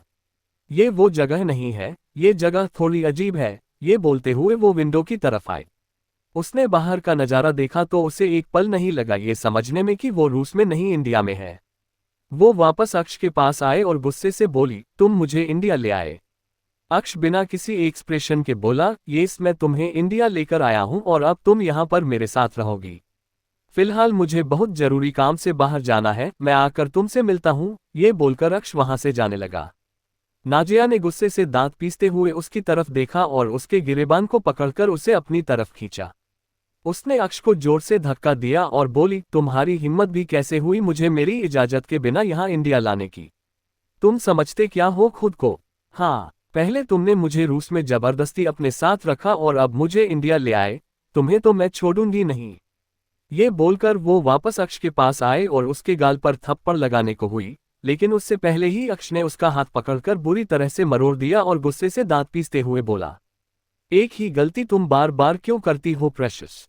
जब तुम्हें एक बार बोल दिया कि ऐसी गलती मत करना, अगर गलती से भी तुम्हारा हाथ किसी दिन मेरे गाल को छू गया ना तो कसम से बेशक से तुम कोई भी हो, कैसी भी हो, जिंदा जमीन में गाड़ दूंगा। अक्ष सिंह राठौड़ का प्यार तुम देख रही हो ना? कहीं ऐसा ना हो उसका गुस्सा देखना पड़े, और अगर उसका गुस्सा देखना पड़ा ना तो कुछ और देखने लायक नहीं रह जाओगी। ये बोलकर अक्ष ने एक झटके से उससे खुद से अलग किया तो नाजिया सीधा जाकर बेड पर गिरी। वो गुस्से से गहरी गहरी सांसें लेते हुए उसे देख रही थी। अक्ष उसके करीब आया और उसके चेहरे पर झुका। नाजिया का चेहरा गुस्से से लाल था, वही अक्ष का गुस्सा तो हद पार कर रहा था। वो उसकी आंखों में आंखें डालकर बोला, किसी जरूरी काम से बाहर जा रहा हूं। इस कमरे से बाहर निकल सकती हो, लेकिन इस फार्म हाउस से बाहर जाना ना तुम्हारी औकात में है और ना ही तुम्हारे ख्यालों में आना चाहिए, अंडरस्टैंड? ये बोलकर अक्ष तुरंत वहां से चला गया। नाजिया गुस्से से तिलमिलाते हुए वहीं बेड पर बैठी रह गई। वो जबड़े कसते हुए बोली, मैं तुम्हारी ये जबरदस्ती बर्दाश्त नहीं करूंगी अक्ष सिंह राठौर। मैं उन लड़कियों में से नहीं हूं जो यूं ही लड़कों के आगे पीछे घूमती रहे और उनकी मनमानी बर्दाश्त करती रहे। मैं वो हूं जो अगर सामने वाला आग दिखाए तो उसे आग में जलाना मुझे भी आता है। तुम जबरदस्ती मुझे यहाँ पर रखना चाहते हो ना, अब तुम देखो मैं क्या करती हूँ। ये बोलकर वो उस कमरे से बाहर आए और बाहर हॉल में इधर उधर देखने लगी। सिवाय एक सर्वेंट के उसे कोई नजर नहीं आया। वो बाहर की तरफ आए तो बाहर दरवाजे पर 4 गार्ड खड़े थे जिनके हाथों में हथियार थे। उन्हें देखते हुए नाजिया व्यंग्य से मुस्कुराए और बोली, तुम्हारे ये गार्ड आज मुझे नहीं रोक सकते। ये बोलकर वो वापस अंदर की तरफ चली गई और सीधा किचन में आई, जहां पर कोई भी नहीं था। उसने वहां पर रखा हुआ गैस ऑन किया लेकिन उसे जलाया नहीं। जब काफी गैस फैल गई तो उसने काउंटर पर रखा हुआ लाइटर उठाया और बाहर की तरफ आ गई। बाहर से उसने एक मोटा कपड़ा उठाया जिससे अपना चेहरा पूरी तरह से ढका और लाइटर जलाकर किचन के अंदर की तरफ फेंक दिया। देखते ही देखते आग बुरी तरह से फैलने लगी। हवा से भी ज्यादा तेज स्पीड से नाजिया वहां से बाहर निकली। जैसे ही उस सर्वेंट ने आग लगते हुए देखी वो तुरंत चिल्लाने लगी, आग आग। उसका चिल्लाना सुनकर बाहर से गार्ड अंदर की तरफ भागते हुए आए। आग देखकर हर कोई डर रहा था। गार्ड्स ने तुरंत एक्सटिंग्विशर से आग बुझानी शुरू कर दी। कुछ ही देर में उस आग पर काबू पा लिया गया था और अब सड़क के एक किनारे पर नाजिया अपने बालों को हल्का सा फ्लॉन्ट करते हुए पैदल पैदल चले जा रही थी। वो चेहरे पर डेविल स्माइल लिए बोली, मुझे कैद करना चाहते थे ना तुम अक्ष सिंह राठौर? अब मुझे कैद करके दिखाओ। तुम्हें क्या लगता है कि तुम मुझे रूस से यहाँ ले आओगे और मुझे अपनी कैद में रखोगे? बिल्कुल भी नहीं। वहां पर भी मुझे कोई कैद नहीं कर सकता था और यहाँ पर तो मतलब ही नहीं बनता। यहाँ की तो हवा भी मेरी और ये जगह भी मेरी। ये बोलते हुए उसके चेहरे पर वो डेविल स्माइल और भी ज्यादा लंबी हो चुकी थी। वहीं दूसरी तरफ आग्नेय और अक्ष दोनों एक साथ हॉस्पिटल के बाहर पहुंचे। दोनों जब अपनी गाड़ी से बाहर निकले तो दोनों की नजर एक दूसरे की तरफ गई और दोनों एक साथ हॉस्पिटल के अंदर की तरफ आए। इश्क अग्निशा को घर चलने के लिए कह रही थी। उसकी हालत बहुत ज्यादा खराब थी, लेकिन जैसे ही उसने हॉस्पिटल के बाहर से अंदर आते हुए आग्नेय और अक्ष को देखा वो तुरंत भागते हुए उनके पास गई और ब्रो बोलते हुए उनके सीने से लग गई। आग्नेय और अक्ष दोनों ने एक साथ उसे अपनी बाहों में समेट लिया। अग्निशा की आंखों से आंसू तेजी से बह रहे थे। सांझ की हालत बेशक से ठीक हो चुकी थी, लेकिन अग्निशा को अभी भी उसके लिए बहुत डर लग रहा था। वो सांझ से बहुत ज्यादा अटैच्ड थी। आग्नेय ने उसे खुद से अलग किया और गुस्से से देखते हुए बोला, ऐसे कौन रोता है? ऐसे रोना सिखाया है क्या हमने तुम्हें? अग्निशा सुबकते हुए बोली, ब्रो दादी। अक्ष ने उसे अपनी तरफ घुमाया और बोला, डॉक्टर ने कहा है ना वो आउट ऑफ डेंजर है, तो फिर क्यों रो रही हो? अग्निशा का रोना खुद ब खुद बंद होने लगा। दोनों अग्निशा को लेकर आगे की तरफ आए और अग्नि और सूर्या की तरफ देखने लगे। अग्नि उन्हें देखते हुए बोला, मॉम बिल्कुल ठीक है। तुम दोनों अग्निशा को लेकर राठौर मेंशन जाओ और डैड प्लीज आप भी अक्ष और आग्नेय के साथ राठौर मेंशन जाए, मैं और इश्क है यहाँ पर। सूर्या तुरंत बोला, नहीं, जब तक सांझ को होश नहीं आ जाता तब तक मैं यहीं रहूंगा। आग्नेय सूर्या की तरफ देखते हुए बोला, दादू प्लीज आप हमारे साथ चलिए, अभी आपको भी रेस्ट की जरूरत है। इश्क अग्नि की तरफ देखते हुए बोली, प्लीज पापा को यहीं पर रहने दीजिए मिस्टर फायर। अगर माँ को होश आएगा तो वो सबसे पहले पापा से ही मिलना चाहेंगी। इश्क की बात सुनकर अग्नि ने कुछ नहीं कहा। आग्नेय और अक्ष की नजरें अग्निशा पर थी। वो दोनों हॉस्पिटल से जाना नहीं चाहते थे, लेकिन उन्हें पता था अगर वो नहीं जाएंगे तो अग्निशा भी घर नहीं जाएगी, इसलिए वो लोग अग्निशा को लेकर वहां हॉस्पिटल से निकल गए। अभी आग्नेय और अक्ष हॉस्पिटल से अग्निशा को बाहर लेकर निकले ही थे कि अक्ष का फोन बजा। उसने अपना कॉल रिसीव किया तो सामने वाले की बात सुनकर उसकी आंखें बड़ी हो गई और चेहरा गुस्से से कांपने लगा। उसने आग्नेय की तरफ देखा। उसके रिएक्शन देखकर ही आग्नेय समझ चुका था कि कुछ इंपॉर्टेंट इश्यू होगा। उसने ज्यादा रिएक्ट ना करते हुए कहा, तुम जाओ, मैं अग्निशा के साथ घर जा रहा हूं। अक्ष अपना सर हाँ में हिलाकर वहां से निकल गया। आग्नेय ने अग्निशा का चेहरा अपने हाथों में थामा और बड़े ही प्यार से उसकी तरफ देखते हुए बोला, हम सब है ना, हम दादी को कुछ भी नहीं होने देंगे, उन्हें कुछ नहीं होगा, प्लीज रोना बंद करो।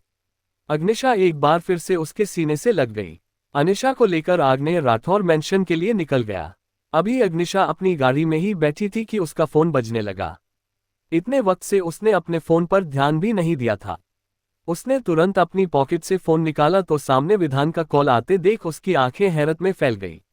उसने तुरंत अपना फोन साइलेंट किया और अगले ही पल स्विच ऑफ कर दिया। अभी तक उसने विधान के बारे में किसी को कुछ नहीं बताया था। इस वक्त उसके साथ वॉल्केनो बैठा था। अगर उसे हल्की सी भी भनक विधान के बारे में लग जाती तो अगले ही पल अग्निशा उसे सच में वॉल्केनो बनते हुए ही देख लेती। वहीं दूसरी तरफ अक्ष गुस्से से गाड़ी ड्राइव कर रहा था। वो स्टीयरिंग पर अपने हाथ कसते हुए बोला, ये तुमने अच्छा नहीं किया प्रेशियस। कहा था तुमसे कि मेरी कैद से आजाद होना इतना आसान नहीं, लेकिन लगता है तुमने अक्ष सिंह राठौर की बात मजाक में ली। लेकिन अगर अक्ष सिंह राठौर मजाक करना जानता है ना तो मजाक में लेनी भी बहुत अच्छी तरह से जानता है। अब तुम्हें पता चलेगा अक्ष सिंह राठौर चीज क्या है। ये बोलते हुए उसने अपनी गाड़ी की स्पीड और भी ज्यादा तेज कर दी थी। कुछ ही देर में उसकी गाड़ी उस सड़क पर दौड़ रही थी जहां पैदल पैदल नाजिया चले जा रही थी। उसे नहीं पता उसे कहां जाना है, लेकिन वो बस यूं ही सड़क पर पैदल चले जा रही थी। तभी एक गाड़ी बेहद स्पीड से उसके सामने आकर रुकी और अक्ष ने अंदर बैठे अपनी गहरी नजरों से उसे दिखा। गाड़ी में बैठे अक्ष को देखकर नाजिया की सांस हलक में अटक गई। वहीं दूसरी तरफ राठौर मेंशन में इबादत कमरे में बैठे बैठे एकदम पागल हो चुकी थी। एक बार फिर से ड्रग्स की तलब की वजह से उसकी हालत खराब होती जा रही थी। उसने खुद को रोकने की बहुत कोशिश की, लेकिन अब वो खुद को रोक नहीं पा रही थी। उसके हाथ पैर एकदम लाल हो चुके थे और चेहरा भी पसीने से भर रहा था। वो कमरे से बाहर निकली और नीचे हॉल की तरफ आई। वो बाहर जाने लगी तो सर्वेंट ने उसे रोका और बोली, प्लीज मैडम आप बाहर नहीं जा सकती। आग्नेय सर ने कहा है कि आपको अंदर ही रहना है। इबादत गुस्से से सर्वेंट की तरफ देखते हुए बोली, मुझे यहाँ नहीं रहना, मुझे यहाँ से जाना है। ये बोल कर वो बाहर की तरफ जाने ही लगी थी कि सामने दरवाजे पर अग्निशा के साथ आग्नेय आकर खड़ा हुआ। अग्निशा ने जैसे ही इबादत की तरफ देखा उसकी आंखें बड़ी हो गई। आगे जारी है। 227 किस्मी इंडिया मुंबई। अक्ष नाजिया को गुस्से भरी नजरों से देख रहा था और नाजिया सड़क के किनारे पर खड़ी अक्ष को देख रही थी, जो इस वक्त अपनी गाड़ी में बैठा था। अक्ष को देखते हुए उसकी सांसें हलक में अटकने लगी थी। अक्ष अपनी गाड़ी से बाहर निकला और उसके सामने आकर खड़ा हो गया। नाजिया कुछ बोलती उससे पहले ही अक्ष उसके चेहरे पर झुककर बोला, कहा था ना तुमसे मेरी कैद से आजाद होने की कोशिश मत करना। नाजिया मुंह बनाते हुए बोली, मैं कैद में रहने वाली पंछी ही नहीं हूं, आसमान में उड़ने वाली हूं, तुम मुझे रोक नहीं सकते। उद्धरण चिन्ह। अक्ष डेविल स्माइल के साथ बोला, अब तुम्हें बहुत जल्दी पता चलेगा कि तुम कौन सी वाली पंछी हो। ये बोलकर वो नीचे की तरफ झुका और नाजिया को अपने कंधे पर उठा लिया। नाजिया ने उसकी पीठ पर जोर जोर से मारना शुरू किया और बोली, छोड़ो मुझे, हर बार तुम्हारी ये जबरदस्ती नहीं चलेगी मेरे साथ। तुम मुझे अपने साथ जबरदस्ती रखने वाले कोई नहीं होते। छोड़ो मुझे, मैंने कहा छोड़ो मुझे, तुम्हें सुनाई नहीं दे रहा क्या? नाजिया ने उसकी पीठ पर जोर जोर से मारना शुरू किया और बोली, छोड़ो मुझे, हर बार तुम्हारी ये जबरदस्ती नहीं चलेगी मेरे साथ। तुम मुझे अपने साथ जबरदस्ती रखने वाले कोई नहीं होते। छोड़ो मुझे, मैंने कहा छोड़ो मुझे, तुम्हें सुनाई नहीं दे रहा क्या? नाजिया बोल ही रही थी कि अक्ष ने उसे गाड़ी का दरवाजा खोलकर सीट पर बिठाया। उसने उसे फ्रंट सीट पर ही बिठाया था। नाजिया गाड़ी से निकलती उससे पहले ही अक्ष ड्राइविंग सीट पर आकर बैठा और गाड़ी एक बार फिर से फार्म हाउस के लिए निकल गई। नाजिया गुस्से से अपने हाथ चलाते हो गाड़ी को खोलने की कोशिश कर रही थी, लेकिन गाड़ी का दरवाजा उससे खुल ही नहीं रहा था। नाजिया ने अक्ष की तरफ देखा और बोला, तुम गाड़ी रोक रहे हो या नहीं? मैंने कहा ना, मैं तुम्हारे साथ नहीं रह सकती। तो तुम क्यों मेरे साथ जबरदस्ती कर रहे हो? माना तुमने मेरी हेल्प की, मेरी जान बचाई, लेकिन इसका मतलब ये नहीं है कि मुझ पर तुम्हारा कोई हक हो गया। तुम्हें क्या लगता है कि मैं यहाँ पर रह नहीं सकती? बहुत अच्छी तरह से रह सकती हूँ मैं यहाँ पर भी, वो भी बिना किसी हेल्प के। इसलिए अब मुझे यही इसी वक्त अपनी गाड़ी से उतारो। अक्ष उसका चिल्लाना सुन रहा था, लेकिन उसके एक्सप्रेशन ही बता रहे थे कि उसे कोई फर्क नहीं पड़ रहा। अचानक ही नाजिया ने जोर से अपना हाथ गाड़ी के शीशे पर मारा तो अक्ष ने एक नज़र नाजिया की तरफ देखा। उसके हाथ से खून तेजी से बहने लगा था। नाजिया दर्द से कराह उठी।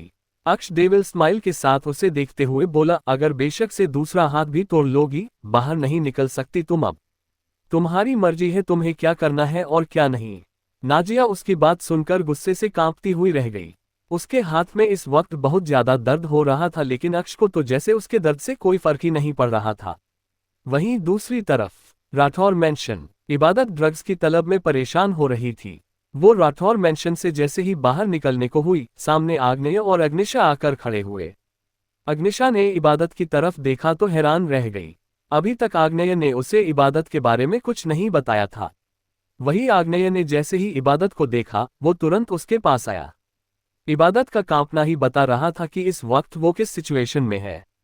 अग्निशा उसके पीछे पीछे ही इबादत के पास आए और आग्नेय की तरफ देखते हुए बोली, ये सब क्या है ब्रो? उद्धरण चिन्ह। आग्नेय ने एक नज़र उसे देखा और बोला, तुम जाओ, अपने रूम में जाकर थोड़ी देर रेस्ट करो, उसके बाद तुम्हें सब कुछ बताता हूँ। अग्निशा इबादत की तरफ देखते हुए बोली, लेकिन ये ऐसे इतना कांप क्यों रही है? क्या ये आपकी फ्रेंड है? आग्नेय ने अब उसे थोड़ी गहरी नजरों से देखा और बोला, तुम्हें सुनाई नहीं दिया अग्निशा, मैंने तुमसे क्या कहा? जाओ, जाकर अपने रूम में रेस्ट करो। अग्निश ने अपना सिर हाँ में हिलाया और वहां से अपने रूम में चली गई। उसके जाने के बाद आग्नेय इबादत की तरफ देखते हुए बोला, मैंने कहा था ना तुमसे, तुम अपने रूम में रेस्ट करोगी, तो यहाँ क्या कर रही हो? इबादत उसे देखकर तड़पते हुए बोली, मुझे एक बार फिर से वही फील हो रहा है मिस्टर वोल्केनो, प्लीज मुझे यहाँ से जाने दीजिए। ये आपका घर है, यहाँ पर मेरी वजह से सब डिस्टर्ब होंगे, मैं नहीं चाहती आपको कोई प्रॉब्लम। अभी वो बोल ही रही थी कि आग्नेय ने उसे अपनी गोद में उठा लिया और अपने रूम की तरफ लेकर बढ़ गया। इबादत एकदम से हैरान रह गई। वहीं दूसरी तरफ अग्निशा, जो अपने रूम में आ तो गई थी लेकिन अब वापस बाहर आई थी, उसने जब आग्नेय को इबादत को इस तरह से अपनी गोद में ले जाते हुए देखा तो पूरा माजरा समझ गई। उसके चेहरे पर हल्की सी मुस्कुराहट तैर गई। वही अक्ष नाजिया को लेकर वापस अपने फार्म हाउस में आया और आकर उसे सीधा बेड पर पटका। नाजिया तुरंत बेड से उठने लगी। अक्ष ने इधर उधर अपनी नज़र दौड़ाई और उसकी नज़र सामने दीवारों पर टंगे हुए कर्टन पर गई। उसने तुरंत उस कर्टन को खींचा और जल्दी से नाजिया के पास आकर उसे वापस बेड पर धक्का दिया। नाजिया एकदम हराम रह गई। इस वक्त अक्ष एक नॉर्मल इंसान तो नजर आ ही नहीं रहा था। ऐसा लग रहा था जैसे वो कोई डेविल हो, जिसे कोई फर्क ही नहीं पड़ता कि सामने वाले के चोट लगी है या फिर उसे दर्द हो रहा है। नाजिया दर्द से कराह रही थी। उसके हाथ पर अभी भी कांच चुभा हुआ था। अक्ष ने उस कर्टन से उसके पैरों को और एक हाथ को बांध दिया। नाजिया बुरी तरह से तड़पने लगी। अक्ष बाहर की तरफ आया और एक सर्वेंट से मेडिकल बॉक्स का पूछा तो उस सर्वेंट ने जल्दी से एक कैबिनेट में से मेडिकल बॉक्स निकालकर अक्ष को दिया। अक्ष उस बॉक्स को लेकर अंदर की तरफ वापस आया। नाजिया गुस्से से देखते हुए बोली, सोच में मत लेना कि मैं तुमसे कोई मरहम लगवाऊंगी। मुझे तुम्हारी जरूरत बिल्कुल नहीं है। तुमसे दवा लगवाने से तो बेहतर है कि मैं इस दर्द को बर्दाश्त करती रहूं। अक्ष उसे देखते हुए बोला, यहां पर तुम्हारी मर्जी नहीं चलेगी प्रेशियस। जहां अक्ष सिंह राठौड़ होता है ना, वहां पर मर्जी भी उसकी होती है और हुकूमत भी उसकी। ये बोलते हुए उसने नाजिया का हाथ अपने हाथ में पकड़ा। नाजिया दर्द से कराह उठी। दर्द से उसकी जान निकल रही थी, लेकिन फिर भी वो अक्ष से दवा लगवाने को तैयार नहीं थी। अक्ष ने उसका पूरा जख्म अच्छे से साफ किया और उस पर दवा लगाकर उसके हाथ पर पट्टी बांध दी।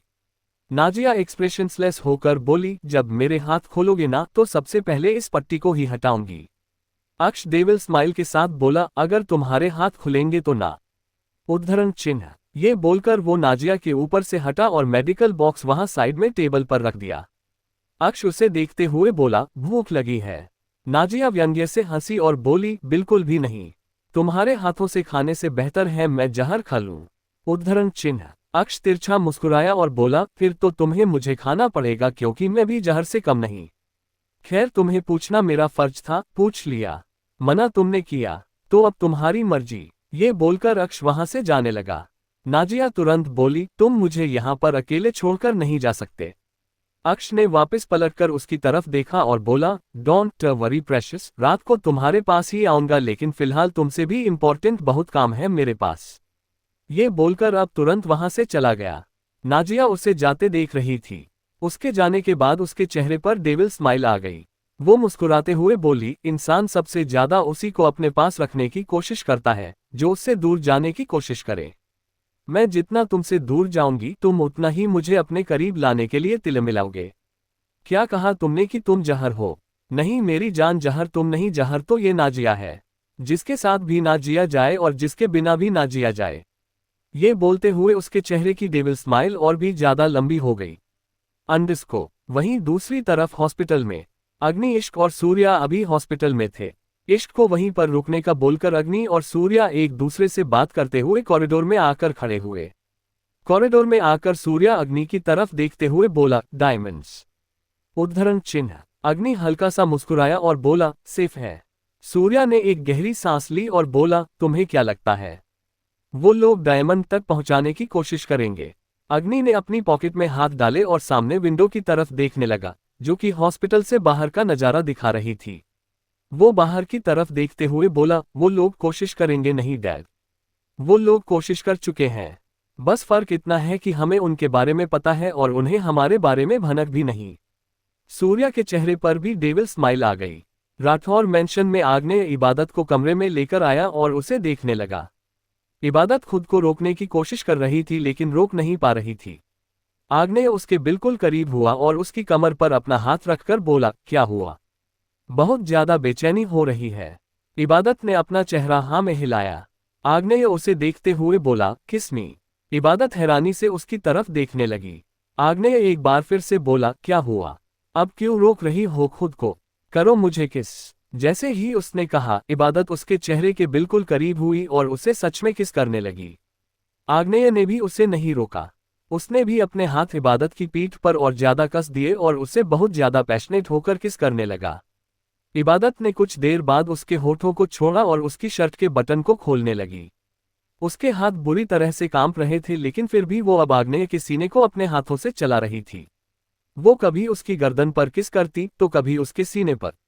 आग्नेय ने उसके बालों को कसकर मुट्ठी में जकड़ा और उसे बेड पर धक्का दिया। जिस तरह से इबादत पागल होकर उसे टच किए जा रही थी, आग्नेय अपना कंट्रोल खोने लगा था। वो बेड पर आकर इबादत पर झुका और उसके होठों की तरफ देखने लगा। इबादत तड़पते हुए बोली, प्लीज जल्दी कीजिए ना, मुझसे बर्दाश्त नहीं हो रहा। आग्नेय उसे देखते हुए बोला, कब तक ये सब करती रहोगी?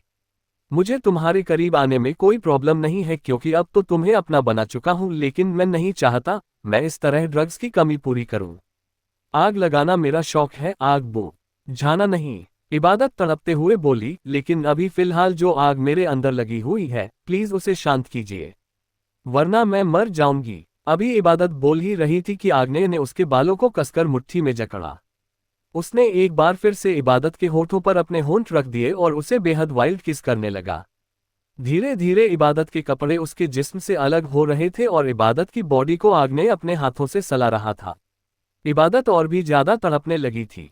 उसका पूरा चेहरा मदहोशी से भरा हुआ था और आंखों में एक अलग ही लाली नजर आ रही थी। आग्नेय ने वापस थोड़ा सा ऊपर की तरफ उठकर उसकी कमर को अपने हाथों में जकड़ा और खुद को पूरी तरह से इबादत के हवाले कर दिया। वो एक बार फिर से इबादत के ऊपर झुका और उसके होठों को चूमने लगा। इबादत भी उसे पूरी तरह से रिस्पांस दे रही थी। उसके हाथ आग्नेय की बॉडी पर चल रहे थे और पसीने से भरी उसकी बॉडी पर जब आदत के नाखून चलते थे, उनकी खरोच से आग्नेय को एक जलन सी महसूस होती। आग्नेय की बॉडी से टपकता हुआ पसीना इबादत को पूरी तरह से भिगो रहा था। एक तरफ इबादत ड्रग्स की तालाब में थी और दूसरी तरफ आग्नेय पूरी तरह से आउट ऑफ कंट्रोल हो चुका था। उसकी वाइल्डनेस इबादत पर भारी पड़ रही थी क्योंकि इबादत उसे बर्दाश्त नहीं कर पा रही थी। वो दर्द से तड़पते हुए बोली, प्लीज प्लीज रुक जाए, मुझसे हैंडल नहीं हो रहा, बहुत बहुत दर्द हो रहा है। उसे यूं दर्द से तड़पते हुए देखकर आग्नेय ने खुद को रोका और उसके ऊपर से हट गया। जैसे ही आग्नेय इबादत से अलग हुआ, इबादत ने राहत की सांस ली। ऐसा लग रहा था जैसे इसमें बिल्कुल भी जान ना हो। आग्नेय ने अपने सिर पर अपना हाथ रख लिया। वो जानता था कि वो बहुत ज्यादा वाइल्ड है, लेकिन कब वो इस तरह से बेकाबू हो गया, उसे भी पता नहीं चला। उसने वापस बेड पर बैठकर इबादत को अपनी बाहों में समेटा और उसके बालों को सहलाने लगा। इबादत ने अपना सर उसके सीने से लगा लिया और गहरी गहरी सांसें लेने लगी। उसे यूं देखकर अब आग्नेय को और भी ज्यादा बुरा लग रहा था। उसने सामने वॉल क्लॉक की तरफ देखा, जहां पर रात के 10 बज चुके थे। उसे एक बहुत इंपॉर्टेंट काम से बाहर जाना था, जो शायद उसे अपनी लाइफ से भी ज्यादा इंपॉर्टेंट था, लेकिन फिलहाल इबादत को यूं छोड़कर जाने का ख्याल ही उसे परेशान कर रहा था। वही अक्ष फार्म हाउस से बाहर निकला और अपनी गाड़ी में बैठकर वहां से निकल गया। उसे एक बहुत इंपॉर्टेंट काम था, जिसके लिए उसे उस जगह पर जाना था जहां से सूर्या और अग्नि अपने इलीगल कामों को संभालते थे। उसकी गाड़ी सड़क पर दौड़ रही थी और इस वक्त उसके दिमाग में बहुत कुछ चल रहा था। अभी वो रास्ते में ही था कि उसकी नज़र सामने सड़क पर भागती हुई एक लड़की पर गई, जो भागते हुए उसके सामने की तरफ ही आ रही थी। अचानक ही वो लड़की अक्ष के बिल्कुल सामने की तरफ आकर रुकी। अक्ष ने तुरंत से गाड़ी की ब्रेक लगाए। अगर वो ब्रेक नहीं लगाता तो वो लड़की उसकी गाड़ी से टकराकर नीचे नहीं, सीधा ऊपर की तरफ ही जाती। अक्ष तुरंत गाड़ी से बाहर निकला और उस लड़की की तरफ देखने लगा। उस लड़की के सिर से खून बह रहा था और कपड़े बुरी तरह से फटे हुए थे। उस लड़की ने जैसे ही अक्ष की तरफ देखा, वो तुरंत आकर उसके सीने से लग गई और बोली, प्लीज प्लीज मुझे बचा लीजिए, प्लीज मेरी हेल्प कीजिए, वो लोग मुझे परेशान कर रहे हैं, वो मेरे साथ जबरदस्ती करने की कोशिश कर रहे हैं। उद्धरण चिन्ह। ये बोलते हो उसने अपनी बाहें अक्ष की पीठ पर कस दी थी। अक्ष का दिल जोरों से धड़क उठा और वो उस लड़की की तरफ देखता ही रह गया। आगे जारी है। 228 शिकारी। अक्ष ने अपने हाथों में सिमटी हुई उस लड़की की तरफ देखा। पता नहीं क्यों उसका दिल जोरों से धड़क रहा था। वो लड़की उसके सीने से लगे हुए बोली, प्लीज आप जो भी है, प्लीज मेरी हेल्प कर दीजिए। वो लड़के मेरे पीछे लगे हुए हैं, प्लीज मुझे उनसे बचा लीजिए। मैं आपके आगे हाथ जोड़ती हूँ। ये बोलते हुए उस लड़की ने अक्ष से अलग होकर उसके सामने सच में हाथ जोड़ लिए थे। अक्ष उसकी तरफ देखता ही रह गया। तभी 4-5 लड़के लगातार भागते हुए उस लड़की के पीछे आकर खड़े हुए और अक्ष की तरफ देखने लगे। अक्ष उन लोगों की तरफ देखते हुए बोला, छोड़ दो इसे, जाने दो, उल्टे पैर यहां से चले जाओ वरना खामखा मारे जाओगे। वो लड़के अक्ष की बात सुनकर हंसे और बोले, हमें तो लगा लड़की तेरे पास आई है तो तू हीरो बनेगा, हमें डराएगा धमकाएगा, लेकिन तू तो फुसकी बम निकला। हमें चुपचाप निकलने के लिए कह रहा है, क्या बात तेरे में दम नहीं है क्या लड़ने का? अक्ष शांत नजरों से उन्हें देखता रहा। वो लड़की अक्ष को देखते हुए बोली, प्लीज मुझे बचा लीजिए ना, आपको कुछ नहीं होगा, थोड़ी हिम्मत कीजिए लड़ने की। मैं तो लड़की हूं, मैं कुछ नहीं कर सकती, लेकिन आप तो लड़के हैं ना, अगर 2-4 मुंह पड़ भी जाएंगे तो क्या हो जाएगा, कम से कम कोशिश तो कीजिए। अक्ष ने उसे घूरते हुए देखा। वो लड़के उस लड़की की बात सुनकर हंसे और बोले, तू भी किससे मदद की भीख मांग रही है, और तुझे मदद की जरूरत ही क्या है रानी? हमने कहा ना, हम तुझे जरा सी भी तकलीफ नहीं देंगे। अगर तुझे हम सबके साथ नहीं आना तो तू अपनी मर्जी से हम में से किसी एक को सेलेक्ट कर ले, बाकी तुझे कुछ भी नहीं कहेंगे। उस लड़की ने वापस पलटकर उन लड़कों की तरफ देखा और बोली, बिल्कुल भी नहीं, अगर तुम लोगों ने मुझे हाथ भी लगाया ना तो मैं तुम लोगों को छोड़ेगी नहीं। उस लड़की की बात सुनकर वो लड़के हंसने लगे। उनमें से एक बोला, चलो तुमने कम से कम हमें धमकी तो दी, तेरा ये हीरो तो वो भी नहीं दे पाया लगता है छक्का। अभी वो बोल ही रहा था कि अचानक से एक बहुत बड़ा पत्थर सीधा उस लड़के के मुंह पर आकर लगा और उस लड़के का मुंह खून से भर गया। उसकी नाक टूट चुका था और होठों से खून बह रहा था। आंख भी एकदम टेढ़ी हो गई थी।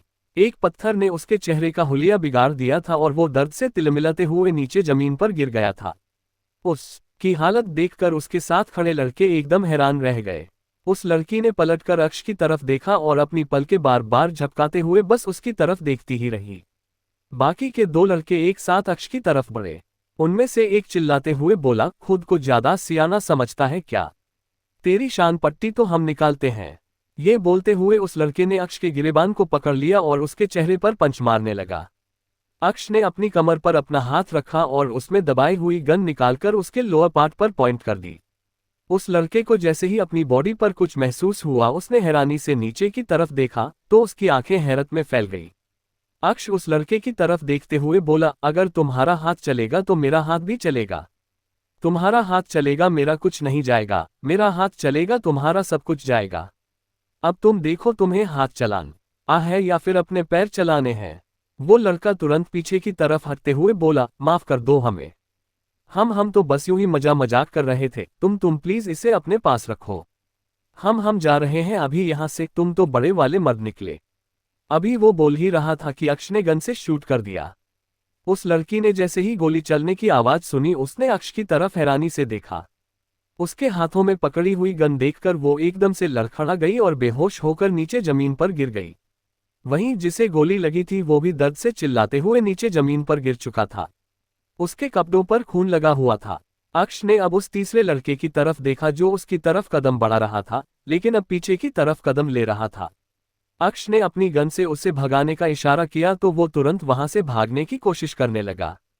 लेकिन उस वक्त अक्ष ने उसकी बैक साइड पर गन का निशाना साधा और अगले ही पल ट्रिगर दबा दिया। गोली उसकी बैक के बीचों बीच लगी और उसकी दर्द भारी चीख उस एरिया में गूंज गई। अक्ष अपने सामने 4 इंसानों को नीचे जमीन पर गिरा हुआ देखकर बोला, ये साला मेरे साथ ही क्यों होता है? मैं क्या सबको रक्षक नजर आता हूं जो ये लड़कियां भागते हुए मेरे पास आ जाती है? हीरो जैसी पर्सनैलिटी तो मेरी है ही नहीं, लेकिन हाँ, विलन मैं बहुत अच्छा बन सकता हूं। ये बोलते हुए उसके चेहरे पर डेविल स्माइल आ गई थी। उसने उस लड़की की तरफ देखा जो बेहोश होकर नीचे जमीन पर गिरी हुई थी। उसने उसे अपनी गोद में उठाया और गाड़ी में बिठाकर गाड़ी में रखी हुई पानी की बोतल निकालकर उसके चेहरे पर छींटे डाले। उस लड़की ने हड़बड़ाते हुए अपनी आंखें खोली और बोली, गोली चली, गोली चली, गोली चली। अक्ष उसे देखते हुए बोला, गोली चलानी थी, चल गई। अब तुम ये बताओ कि तुम्हें कहाँ जाना है? हो कौन तुम? खुद घर चली जाओगी या फिर मैं ड्रॉप करके आऊं? वो लड़की अक्ष को देखकर सीट पर पीछे की तरफ सिमटने लगी। उसकी नज़र अक्ष के हाथों पर थी जहां पर अभी गन नहीं पकड़ी हुई थी, लेकिन फिर भी उसे बहुत डर लग रहा था। वो लड़की डरते हुए बोली, आपको मेरी बात का बुरा तो नहीं लगा ना? देखिए, अगर बुरा लगा है ना तो मुझे छोटा सा बच्चा समझकर माफ कर दीजिएगा। आपको मुझे घर छोड़ने की तकलीफ करने की जरूरत नहीं है। मैं खुद ब खुद चली जाऊंगी। ऐसे 4-5 और आ जाएंगे तो मैं निपट लूंगी, लेकिन आप परेशान मत होइए। ये बोलकर वो गाड़ी से निकलने लगी। अक्ष उसे देखते हुए बोला, रुको। वो लड़की एकदम सुन्न हो गई और हैरानी भरी नजरों से अक्ष को देखने लगी। अक्ष उसे देखते हुए बोला, सीधे होकर बैठो। वो लड़की तुरंत गाड़ी में सीधी होकर बैठ गई। अक्ष उसे देखते हुए बोला, दरवाजा खोलने की कोशिश मत करना। उस लड़की ने दरवाजे की तरफ देखा जो अभी खुला था। उसने तुरंत उस दरवाजे को खुद ही बंद कर लिया। अक्ष के चेहरे पर हल्की सी मुस्कुराहट तैर गई। वो तुरंत जाकर ड्राइविंग सीट पर बैठा और उस लड़की की तरफ देखते हुए बोला, नाम क्या है तुम्हारा? अक्ष का सवाल सुनकर वो लड़की तुरंत बोली, विश। विशाखा नाम है मेरा, लोग प्यार से विश कहते हैं। अक्ष बिना किसी एक्सप्रेशन के बोला, एड्रेस बताओ अपना। विश डर से कांपते हुए बोली, बस जहन्नम में मत छोड़ना, बाकी जहां मर्जी छोड़ दो। अक्ष ने अब गुस्से से कहा, एड्रेस बताओ अपना। बकवास करने के लिए नहीं कहा। विश ने तुरंत अपना एड्रेस बताया और अक्ष ने गाड़ी आगे की तरफ बढ़ा दी। कुछ देर बाद जब विश का घर आया तो अक्ष ने गाड़ी रोकी और घर की तरफ देखते हुए बोला, ये है तुम्हारा घर। विश ने अपना सर हाँ में हिलाया और तुरंत गाड़ी से बाहर निकल गई। अक्ष बस उसकी तरफ देखता ही रह गया। गाड़ी से निकलते वक्त विश का पैर गाड़ी के दरवाजे से अटका और उसकी पायल निकलकर गाड़ी में ही रह गई। अक्ष ने उसके जाने के बाद गाड़ी का दरवाजा बंद करने के लिए अपना हाथ आगे की तरफ बढ़ाया तो उसकी नज़र उस पायल पर रह गई। उसने उस पायल को उठाया और उसे लेकर गाड़ी से बाहर निकला। वो विश के घर की तरफ देखते हुए बोला, अब इसे अंदर देने जाऊं क्या? ये बोलते हुए वो कुछ सोच रहा था और फिर घर के अंदर की तरफ बढ़ गया। घर के अंदर जाकर दरवाजे पर जब वो खड़ा हुआ तो सामने की तरफ देखते हुए उसका चेहरा गुस्से से कांपने लगा। अंदर विश खड़ी थी और विश के सामने एक औरत खड़ी थी जो तकरीबन 40 से 45 साल की थी। जैसे ही विश उनके सामने जाकर खड़ी हुई उन्होंने एक जोरदार थप्पड़ विश के चेहरे पर जड़ दिया और बोली, बेशर्म बेहया बदतमीज लड़की, तुझे शर्म नहीं आए? कब तक हमें यूं ही बदनाम करती रहेगी? रात रात भर गलियों में घूमते रहना तो जैसे तेरा फेवरेट काम हो गया है। एक नंबर की आवारा है तू, कब तक तू हमारे सिर पर बैठकर तांडव करती रहेगी? तो डूब क्यों नहीं मरती? जैसे तेरी मां मर गई वैसे तू भी क्यों नहीं मर जाती? विश उनकी बात चुपचाप सुन रही थी। उसने अपना चेहरा झुका रखा था। वो औरत विश की मामी सुरेखा जी थी। विश रोते हुए बोली, माफ कर दीजिए मामी जी, लेकिन आइंदा ऐसी गलती नहीं होगी। आइंदा मैं पूरा ख्याल रखूंगी कि मैं घर आने में देरी ना करूं। वो क्या है ना कि आज कुछ लड़के मेरे पीछे पड़ गए थे, इसलिए मुझे आने में देर हो गई। सुरेखा जी उसकी बात सुनकर हंसी और बोली, जरा दोबारा कहना। क्या कहा तुमने? तुम्हारे पीछे लड़के पड़ गए थे? इतनी भी कोई हूर परी नहीं हो तुम कि कोई तुम्हारे पीछे पड़ेगा। अगर कोई तुम्हें एक बार देख लेना तो उसका तुम्हें देखने का दोबारा मन ना करे। वो तो हम हैं जो तुम्हें यहाँ पर बर्दाश्त कर रहे हैं, वरना कोई तुम्हारी शक्ल भी ना देखना चाहे। अब दफा हो जाओ मेरी नजरों के सामने से और जाकर जल्दी से खाना बना। नव्या को भूख लग रही होगी। विश ने अपना चेहरा हाँ में हिलाया और जल्दी से अपने कमरे की तरफ भाग गई। अक्ष की गुस्से से मुट्ठियां कसी हुई थी। उसका मन कर रहा था अभी जाकर सुरेखा जी के चेहरे पर दो चार जोर से मारे और उनकी अकल ठिकाने ला दे, लेकिन फिर वो वापस उस दरवाजे से घूम गया और बेफिक्री से बोला, इससे भी इम्पोर्टेंट काम है मेरी लाइफ में। ये बोलकर वो आकर अपनी गाड़ी में बैठ गया और उसने अपने हाथों में अड़ी हुई पायल डैशबोर्ड में रख दी। अंदर किचन में खड़ी विश खाना बना रही थी और उसकी आंखों से आंसू बह रहे थे। आज उसे ऑफिस से आने में देरी हो गई क्योंकि ऑफिस में उसका बहुत सारा पेंडिंग काम पड़ा था और फिर आते वक्त कुछ लड़के उसके पीछे पड़ गए तो उसे और भी ज्यादा देर हो गई। उसने अपने आंसू पोंछे और रोते हुए बोली, काश आप जिंदा होती माँ, तो आज शायद आपकी बेटी की आंखों में ये आंसू नहीं होते। आपने कहा था कि मामी बिल्कुल माँ जैसी है, लेकिन अब समझ आया कि माँ सिर्फ माँ होती है, उसके अलावा और किसी को आपसे कोई फर्क नहीं पड़ता। कुछ देर बाद अक्ष की गाड़ी एक घर के बाहर आकर रुकी। वो घर ज्यादा बड़ा नहीं था। दिखने में ऐसा लग रहा था जैसे बिल्कुल सिंपल सा हो, लेकिन जैसे ही अक्ष उस घर का दरवाजा खोलकर अंदर की तरफ आया, सामने एक हॉल था। उस हॉल को पार करते हुए अक्ष और अंदर आया तो वहां पर अब एक छोटा सा दरवाजा था। उस दरवाजे को खोलने के बाद अक्ष एक कमरे में था। अब वो वहां पर बनी हुई एक अलमारी की तरफ आया और उस अलमारी पर अपना हाथ रखा तो वो अलमारी अंदर की तरफ से खुल गई। अक्ष उस अलमारी के अंदर आया और उसके कुछ पल बाद अक्ष सीढ़ियां उतारते हुए एक बेसमेंट में आ रहा था। उस बेसमेंट में एक शख्स पहले से ही खड़ा था। अक्ष उसे देखते हुए हल्का सा मुस्कुराया और बोला, तो आप मेरे आने से पहले ही यहाँ पर आ चुके हैं ब्रो। आग्नेय ने पलटकर उसकी तरफ देखा और बोला, वॉल्केनो को तो यहाँ पर आना ही था। उसकी बात सुनकर अक्ष की मुस्कुराहट और भी ज्यादा लंबी हो गई। वो आग्नेय के पास आकर खड़ा हुआ और अपनी जेब में अपना हाथ डाला। उसने अपनी जेब में से एक छोटा सा पैकेट निकाला और आग्नेय की तरफ बढ़ा दिया। आग्नेय ने उस पैकेट को कैच किया और बोला, ये मुझे क्यों दे रहे हो? जाओ जाकर इसे तुम ही रखो, वैसे भी इसे रखने के लिए जो चाहिए वो मेरे पास नहीं है। उसकी बात सुनकर अब अक्ष के चेहरे पर हल्की गुरूर भरी स्माइल थी। वो सामने की तरफ बढ़ा जहां पर एक बहुत बड़ा कांच का दरवाजा था। वो उस कांच के दरवाजे के पास आकर खड़ा हुआ और उस पर अपना हाथ रखा तो उस कांच पर कुछ लाइट्स जलने लगी। उसने उन लाइट्स की तरफ देखते हुए एक पल के लिए अपनी आंखें बंद की और दोबारा आंखें खोली तो अब उसके सामने एक और कांच था जिस पर दो आंखों के निशान बने हुए थे। उसने उन दो अंकों की तरफ देखा तो वो छोटा सा कांच पीछे की तरफ हट गया और अंदर एक छोटा सा बॉक्स बना हुआ दिखाई दिया। अक्ष ने उस बॉक्स को बाहर निकाला और उस बॉक्स में वो पैकेट डालकर अंदर की तरफ रख दिया। वो वापस आग्नेय के पास आया और उसे देखते हुए बोला, क्या लगता है आपको? शिकार करने आएगा क्या? आग्नेय उसकी बात सुनकर हंसा और बोला, शिकार करने तो आएगा, लेकिन उसका शिकार करने के लिए उससे भी बड़े शिकारी बैठे हैं। अक्ष हंसते हुए बोला, इन शिकारियों की तो बात ही अलग है और कुछ लोग समझते हैं कि वो हमें पागल बना लेंगे। आग्नेय चेहरे पर एटीट्यूड भरी स्माइल लिए बोला, अगर पागल बनाने की कोशिश करने वालों को पागल ना कर दिया तो फिर आग्नेय और अक्ष मिस्टर फायर के बॉम्ब ब्लास्ट कैसे होंगे? अब तो इंतजार है कि कब सामने वाला खेल शुरू करे और उसे उसके ही खेल में ऐसा उड़ाया जाए कि एक जोर से धमाका हो और सामने वाले के चितले उड़ जाए। अक्ष चेहरे पर डेविल स्माइल लिए बोला, डोंट वरी ब्रो, खेल तो शुरू हो चुका है और दांव भी चले जा चुके हैं, अब बस धमाका ही होगा।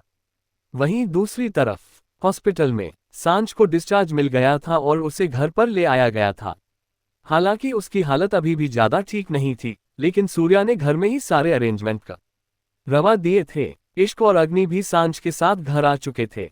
इतने सालों बाद घर आने पर इश्क के चेहरे पर मुस्कुराहट भी थी और आंखों में नमी भी। वो अग्नि के साथ अपने कमरे में आई तो अपने कमरे में देखते हुए उसके चेहरे पर मुस्कुराहट तैर गई। वो पिछले 5 साल से इंडिया नहीं आई थी। अग्नि सामने सोफे पर जाकर बैठा और कुछ सोचने लगा। इश्क उसके पास आए। इस वक्त उसके मन में एक सवाल चल रहा था। वो अग्नि के पास आए और बोली, मैं आपसे कुछ पूछूं मिस्टर फायर। अग्नि ने सवालिया नजरों से उसकी तरफ देखा। 229 आंखें निकाल लूंगा। इश्क अग्नि को सवालिया नजरों से देख रही थी। उसकी नजरों को महसूस कर अग्नि ने उसकी तरफ अपना हाथ बढ़ाया। इश्क ने उसके हाथ पर अपना हाथ रखा तो अग्नि ने उसे अपनी तरफ खींच लिया। इश्क सीधा उसकी गोद में जाकर गिरी। इश्क ने उसके सीने पर अपना हाथ रखा और बोली, प्लीज मिस्टर फायर, पहले आप मुझे मेरे सवालों का जवाब दीजिए। उसके बाद आपको जो कहना है करना है कर लीजिएगा। मैं आपको मना नहीं करूंगी, लेकिन फिलहाल मैं सीरियस हूं। मुझे कुछ चीजों के बारे में जानना है। अग्नि ने उसके चेहरे पर आए हुए बालों को अपने हाथ से पीछे की तरफ करते हुए कहा, पूछो तुम्हें क्या पूछना है। इश्क एकटक उसके चेहरे की तरफ देखते हुए बोली, अन्य के बारे में पूछना है मुझे। वो कहाँ है मिस्टर फायर? इंडिया में, रूस में या फिर कहीं और? अग्नि ने गहरी सांस ली और बोला, मैंने तुमसे कितनी बार कहा है एंग्री बर्ड कि तुम्हें इन सब चीजों के बारे में टेंशन लेने की जरूरत नहीं है। मैं और आग्नेय और अक्ष तीनों इस चीज को हैंडल कर रहे हैं। तुम्हें इन सब चीजों के बारे में सोचने की जरूरत नहीं है। इश्क तुरंत बोली, क्यों जरूरत नहीं है मिस्टर फायर? जरूरत है। मैं जानना चाहती हूँ कि आखिर अन्य है कहाँ पर। जब आखिरी बार आपने मुझे बताया था तो वो इंडिया था, लेकिन वो रशिया आने की कोशिश कर रहा था और शायद रशिया आ भी चुका था, और मैं बहुत अच्छी तरह से जानती हूँ वो रशिया क्यों आना चाहता था। मुझे नहीं पता मिस्टर फायर कि आपने क्या प्लान कर रखा है और क्या नहीं, लेकिन मैं जानना चाहती हूँ कि अगर उसने कोई प्लान किया है तो आपने आग्नेय और अक्ष को उसके बारे में सब कुछ बता दिया है ना? अग्नि ने उसे अपनी बाहों में समेटा और बोला, तुम्हें क्या लगता है कि आग्नेय और अक्ष को इस बारे में कुछ नहीं पता? वो सब बहुत अच्छी तरह से जानते हैं और उन्हें पता है कि उन्हें क्या करना है। मैं तुम्हें पहले ही बात क्लियर कर दूं कि मैं अन्य को कुछ नहीं कहूंगा, लेकिन अगर उसने नजर उठाकर भी आग्नेय अक्ष और अग्निशा की तरफ देखा तो मैं उसकी आंखें निकाल लूंगा। इश्क नाराजगी से देखते हुए बोली, और उससे क्या होगा? ये दुश्मनी और भी ज्यादा बढ़ जाएगी। मैं जानती हूँ मिस्टर फायर कि अन्य ने मेरे साथ जो किया था वो बहुत गलत था। उसे वो सब नहीं करना चाहिए था, लेकिन आपने उसे सजा दे दी थी। उसके बाद उसकी जान लेने की जरूरत नहीं थी। अगर आप उसे नहीं मारते तो आज उसका बेटा आपके ओह का दुश्मन बनकर नहीं खड़ा होता। उसकी बात सुनकर अग्नि हैरानी से उसकी तरफ देखता रह गया। इश्क नमी भरी आंखों से देखते हुए बोली, मुझे गलत मत समझिएगा मिस्टर फायर। मैं ये नहीं कहती कि आपने जो किया वो गलत था, लेकिन मुझे समझने की कोशिश कीजिए। मुझे आग्नेय और अक्ष के लिए बहुत डर लगता है। उस वक्त तिश्री चाची जी ने जो कहा वो सब याद करके आज भी मैं काम उठती हूँ। अगर कभी मेरे बच्चों पर कोई आंच आए तो मुझसे बर्दाश्त नहीं होगा। अग्नि एकटक उसकी तरफ देखते हुए बोला, और तुम्हें ऐसा क्यों लगता है कि मैं आग्नेय और अक्ष को कुछ होने दूंगा? और एक बात बता दूं तुम्हें कि अब तुम्हारे बच्चे नहीं रहे हैं। वो मुझसे भी बेहतर तरीके से चीज हैंडल करना जानते हैं और कर भी रहे हैं। सिर्फ इतिश्री और अन्य ही नहीं, और भी बहुत दुश्मन है हमारे। उन्हें भी वो बहुत अच्छी तरह से हैंडल कर रहे हैं, और अगर कभी उन्हें मेरी जरूरत महसूस हुई तो वो मुझसे कहेंगे। और अगर तुम्हें लगता है कि किसी की फालतू बकवास करने से वो बातें सच हो जाएगी तो तुम बहुत गलत सोच रही हो एंग्री बर्ड। मैंने सिर्फ मेरे बच्चों को लोगों की बातें सुनना नहीं सिखाया, उन्हें जवाब देना सिखाया है, और अन्य को जवाब मिलेगा। बस इंतजार उसके वार करने का है, क्योंकि बिना उसकी गलती के उसे कुछ नहीं कहूंगा मैं। लेकिन अगर उसने गलती से भी कोई गलती की तो उसे गलती करने लायक नहीं छोड़ूंगा मैं। उसकी बात सुनकर इश्क का दिल कांप उठा। उसे समझ नहीं आया कि अब वो अग्नि को क्या कहे। अग्नि उसे यूं ही अपनी गोद में लेकर सोफे से उठा और बेड की तरफ आया। इश्क अभी भी मायूसी से उसकी तरफ देख रही थी। अग्नि ने उसे बेड पर लेटाया और उसके बालों से खेलते हुए बोला, प्लीज एंग्री बर्ड, अब आइंदा हमारे बीच इस टॉपिक पर कभी कोई डिस्कशन नहीं होगा।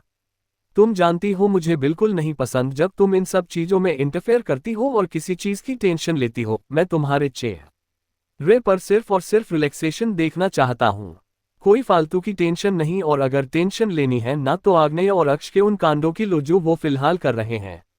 अग्नि की बात सुनकर इश्क ने हैरानी से उसकी तरफ देखा। अग्नि हल्का सा मुस्कुराया और बोला, इबादत हमारे घर में ही है, वो राठौर मेंशन में है। इश्क की आंखें बड़ी हो गई। जब से वो हॉस्पिटल से घर आई थी तब से ही वो या तो सिर्फ सांझ के कमरे में गई थी या फिर अग्निशा के और या फिर अपने। इसके अलावा उसे और कहीं जाने का वक्त ही नहीं मिला और अग्निशा भी कल रात से जाग रही थी, तो वो सो गई थी जिसकी वजह से उसकी और अग्निशा के बीच कोई बात हो ही नहीं पाई। उसे किसी ने कुछ बताया ही नहीं। इश्क तुरंत वहां से उठते हुए बोली, मुझे इबादत से बात करनी होगी। पता नहीं वो किस हालत में होगी। उसे देखकर लग रहा था कि काफी परेशान है वो, मैं अभी उससे मिलकर आती हूँ। अभी वो बोल ही रही थी कि अग्नि ने उसका हाथ पकड़कर उसे अपनी तरफ खींचा और बोला, कहाँ जा रही हो तुम? कहीं नहीं जाओगी तुम, इधर आओ मेरे पास। ये बोलते हुए उसने इश्क को वापस अपनी तरफ खींच लिया। इश्क की नाइटी हल्की सी उसके कंधे से सरक गई तो अग्नि शरारती नजरों से उसकी तरफ देखने लगा। इश्क अपनी नाइटी संभालते हुए बोली, छोड़िए ना मुझे मिस्टर फायर। मुझे कम से कम उससे ये तो पूछने दीजिए कि वो यहाँ पर ठीक भी है या नहीं। आप तो जानते हैं आग्नेय का मूड होता है तो सॉफ्ट होता है, वरना वो किसी से ढंग से बात भी नहीं करता। पता नहीं इबादत के साथ उसका रिलेशन कैसा होगा। अग्नि मुस्कुराया और बोला, उन दोनों के रिलेशन का तो मुझे भी नहीं पता, लेकिन वो रिलेशन काफी आगे तक बढ़ चुका है। Angry bird.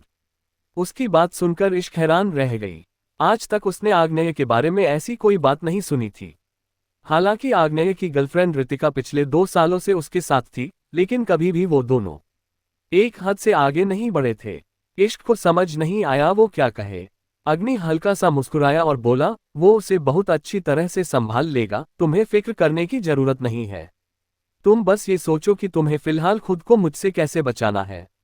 ये बोलते हुए जब अग्नि ने उसके दूसरे कंधे से भी उसकी नाइटी नीचे की तरफ सरका दी तो इश्क पूरी तरह से सिहर उठी। अग्नि ने उसकी कमर पर अपना हाथ रखा और उसे पूरी तरह से अपने ऊपर खींचकर अपनी बाहों में समेट लिया। इश्क के बाल उसके चेहरे को ढकने लगे। अग्नि ने उसके बालों को कसकर जुड़े में बांधा और फिर उसे लगभग से धक्का देते हुए नीचे बेड पर लेटाया। इश्क के चेहरे पर सेडिक्टिव एक्सप्रेशन आ गए।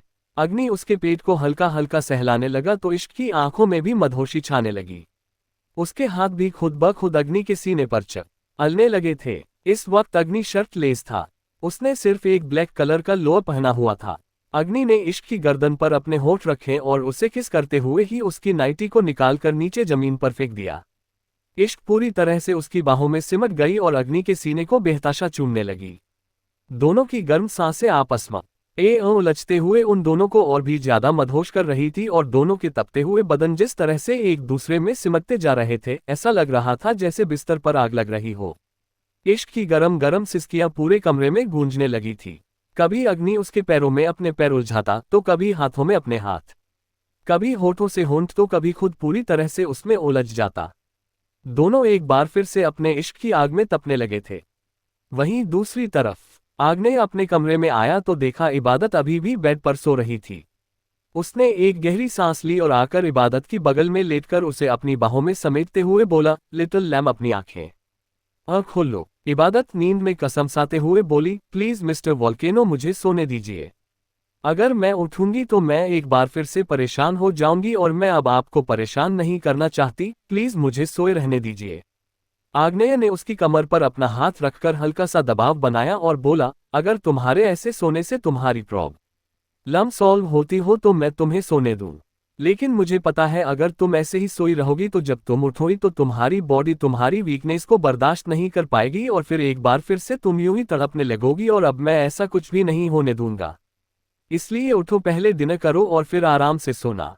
इबादत फ्रस्ट्रेटेड होते हुए बोली, मुझे कोई डिनर नहीं करना है मिस्टर वॉल्केनो, प्लीज मुझे सोने दीजिए। ये बोलकर उसने आग्नेय को धक्का दिया और बेड के दूसरी तरफ लेट गई। इस वक्त उसने अपने ऊपर सिर्फ ब्लैंकेट डाल रखा था।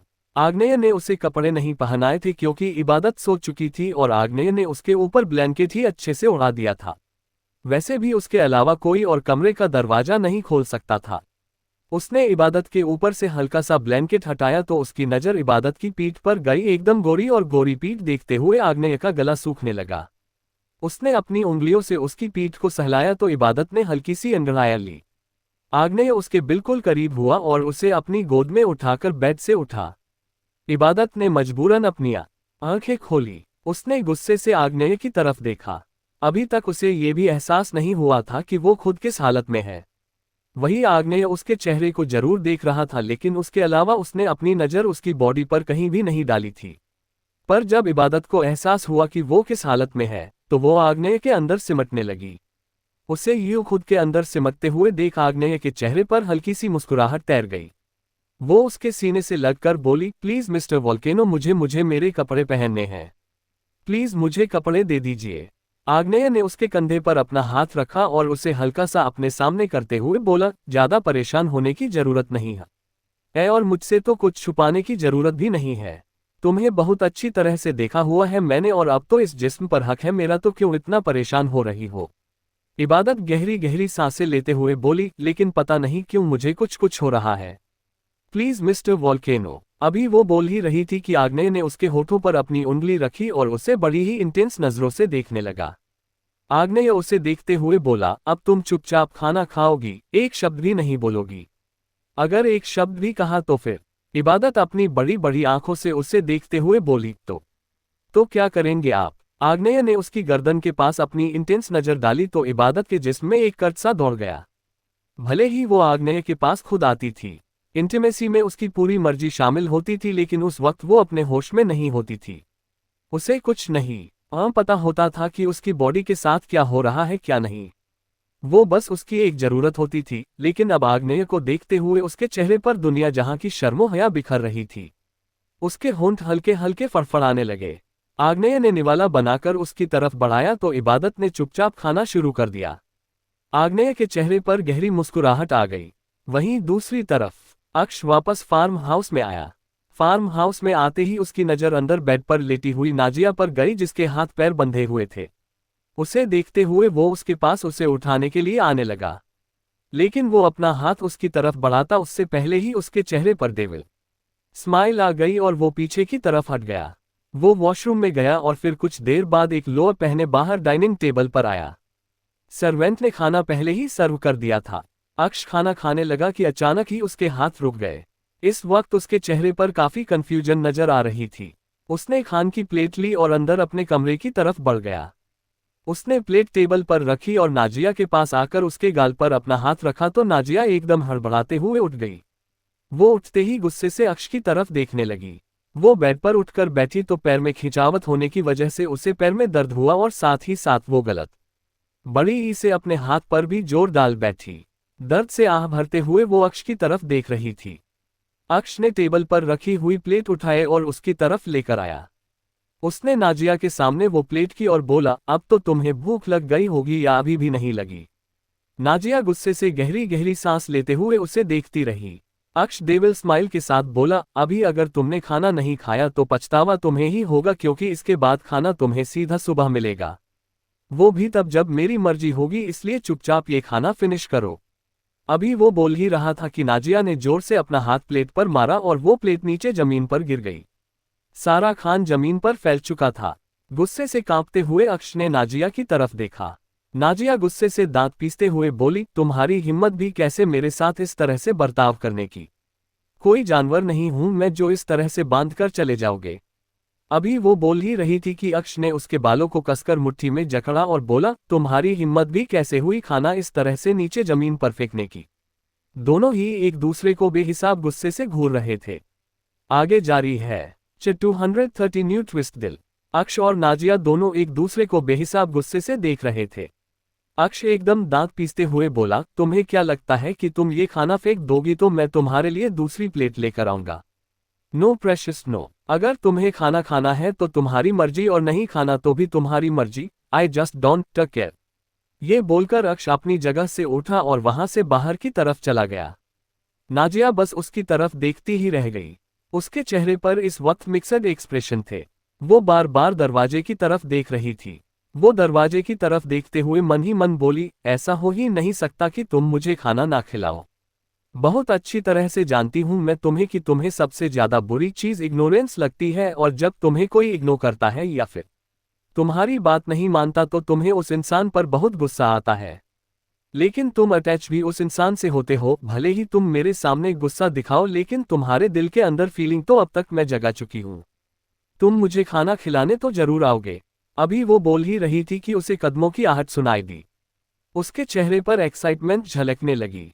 तभी दरवाजे से अक्ष वापस अंदर आया और नाजिया के सामने आकर खड़ा हो गया। उसके हाथों में प्लेट नहीं थी, इसलिए नाजिया को समझ नहीं आ रहा था कि उसके दिल और दिमाग में क्या चल रहा है। अक्ष नाजिया के बिल्कुल करीब हुआ और उसे देखते हुए बोला, तुम क्यों मुझे गुस्सा दिला रही हो? तुम बहुत अच्छी तरह से जानती हो कि तुम्हारी इन हरकतों की वजह से मैं इरिटेट हो रहा हूं। मैंने तुमसे पहले कहा था कि तुम मेरी कैद से आज़ाद नहीं हो सकती। अगर तुम्हें मेरी बात एक ही बार में समझ नहीं आ रही तो ये तुम्हारी प्रॉब्लम है, लेकिन अब मैं तुम्हें आखिरी बार समझा रहा हूं कि तुम तब तक यहां से नहीं जा सकती जब तक मैं ना चाहूं, इसलिए ये पागलों की तरह बिहेव करना बंद करो। खाना ना खाकर तुम अपना ही नुकसान कर रही हो, मेरा नहीं। नाजिया अभी भी गुस्से से उसे घूर रही थी। उसका गुस्सा देखकर अक्ष बोला, मुझे लगता था कि मेरा ही गुस्सा सबसे ज्यादा खतरनाक है, लेकिन तुम भी कुछ कम नहीं हो प्रेशियस। वेल, अब आखिरी चांस है तुम्हारे पास, बताओ मुझे तुम्हें खाना खाना है या नहीं? उसकी बात सुनकर अब नाजिया बस गहरी गहरी सांस लेते हुए उसे देखती रही। उसने मना नहीं किया तो अक्ष के चेहरे पर डेविल स्माइल आ गई। उसने सर्वेंट को आवाज लगाई तो एक सर्वेंट तुरंत दरवाजे पर सर झुकाकर खड़ी हो गई। अक्ष उस सर्वेंट की तरफ देखते हुए बोला, जाकर ट्रे में खाना लेकर आइए। वो सर्वेंट तुरंत अपना सर हाँ में हिलाकर वहां से चली गई। करीबन 5 मिनट बाद वो सर्वेंट एक ट्रे में खाना लेकर आए तो इस बार अक्ष ने वो खाना टेबल पर लगवाया। सर्वेंट के जाने के बाद अक्ष नाजिया के पास आया और उसका हाथ पकड़कर उसे टेबल की तरफ लेकर आया। नाजिया चुपचाप उसे देख रही थी। अक्ष सोफे पर बैठा और नाजिया को अपनी गोद में बिठा लिया।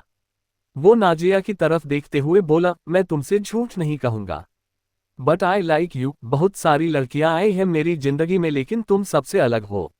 लड़कियां मेरे आगे पीछे घूमती है, मुझे हासिल करने के लिए ना जाने क्या क्या करती है, और एक तुम हो जो मुझसे दूर जाने के लिए अपने हाथ पैर तक तुड़वाए जा रही हो। तुम अब खुद ही बताओ कि मैं ऐसी लड़की को कैसे खुद से दूर जाने दे सकता हूँ जो सबसे अलग हो। नाजिया गुस्से से उसकी तरफ देखते हुए बोली, लेकिन मैं तुम्हारे साथ नहीं रहना चाहती। अक्ष उसे सवालिया नजरों से देखते हुए बोला, क्यों? क्या कमी है मुझ में? नाजिया चुप रह गई। उसे चुप देखकर अक्ष एक बार फिर से बोला, मुझे एक वैलिड रीजन दे दो मुझे छोड़कर जाने का, उसके बाद मैं तुम्हें जाने दूंगा, लेकिन तब तक तुम यहां से कहीं नहीं जाओगी और अब चुपचाप तुम अपना खाना फिनिश करोगी। नाजिया अभी भी चुप रही। अक्ष उसे देखते हुए बोला, खाना स्टार्ट करो। नाजिया मुंह बनाते हुए बोली, खुद ही तो कहा तुमने कि मेरा हाथ टूटा हुआ है, तो अब अपने टूटे हुए हाथ से कैसे खाऊं? अक्ष के चेहरे पर इंटेंस स्माइल आ गई।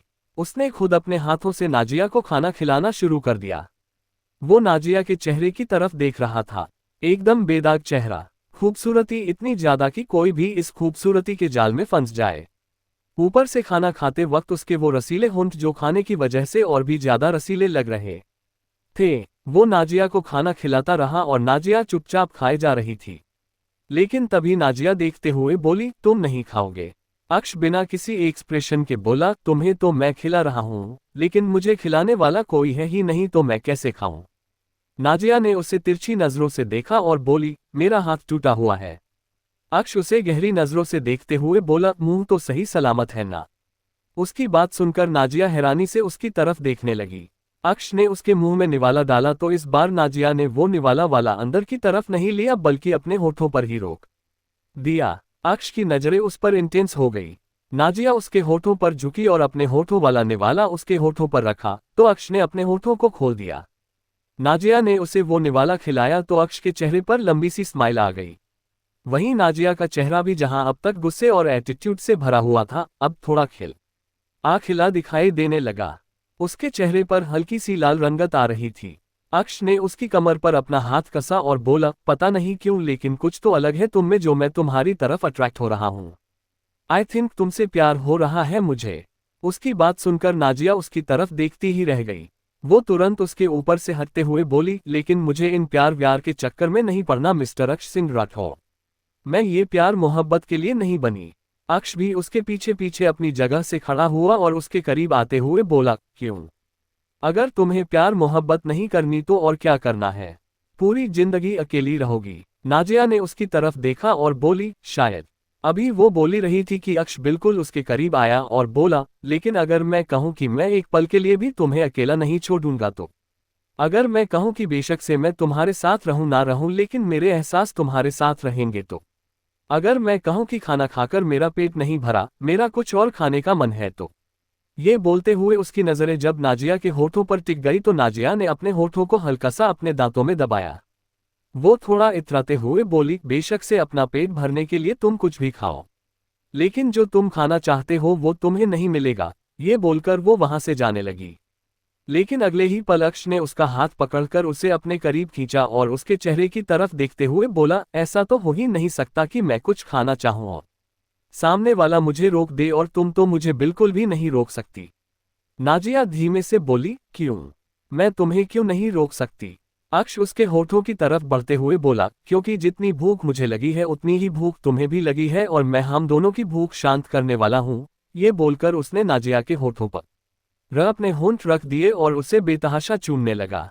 नाजिया की आंखें हैरत में फैल गई, लेकिन कुछ देर बाद उसने भी अक्ष के होठों को रिस्पांस देना शुरू कर दिया था और अक्ष के हाथ अब नाजिया की बॉडी को एक्सप्लोर करने लगे थे।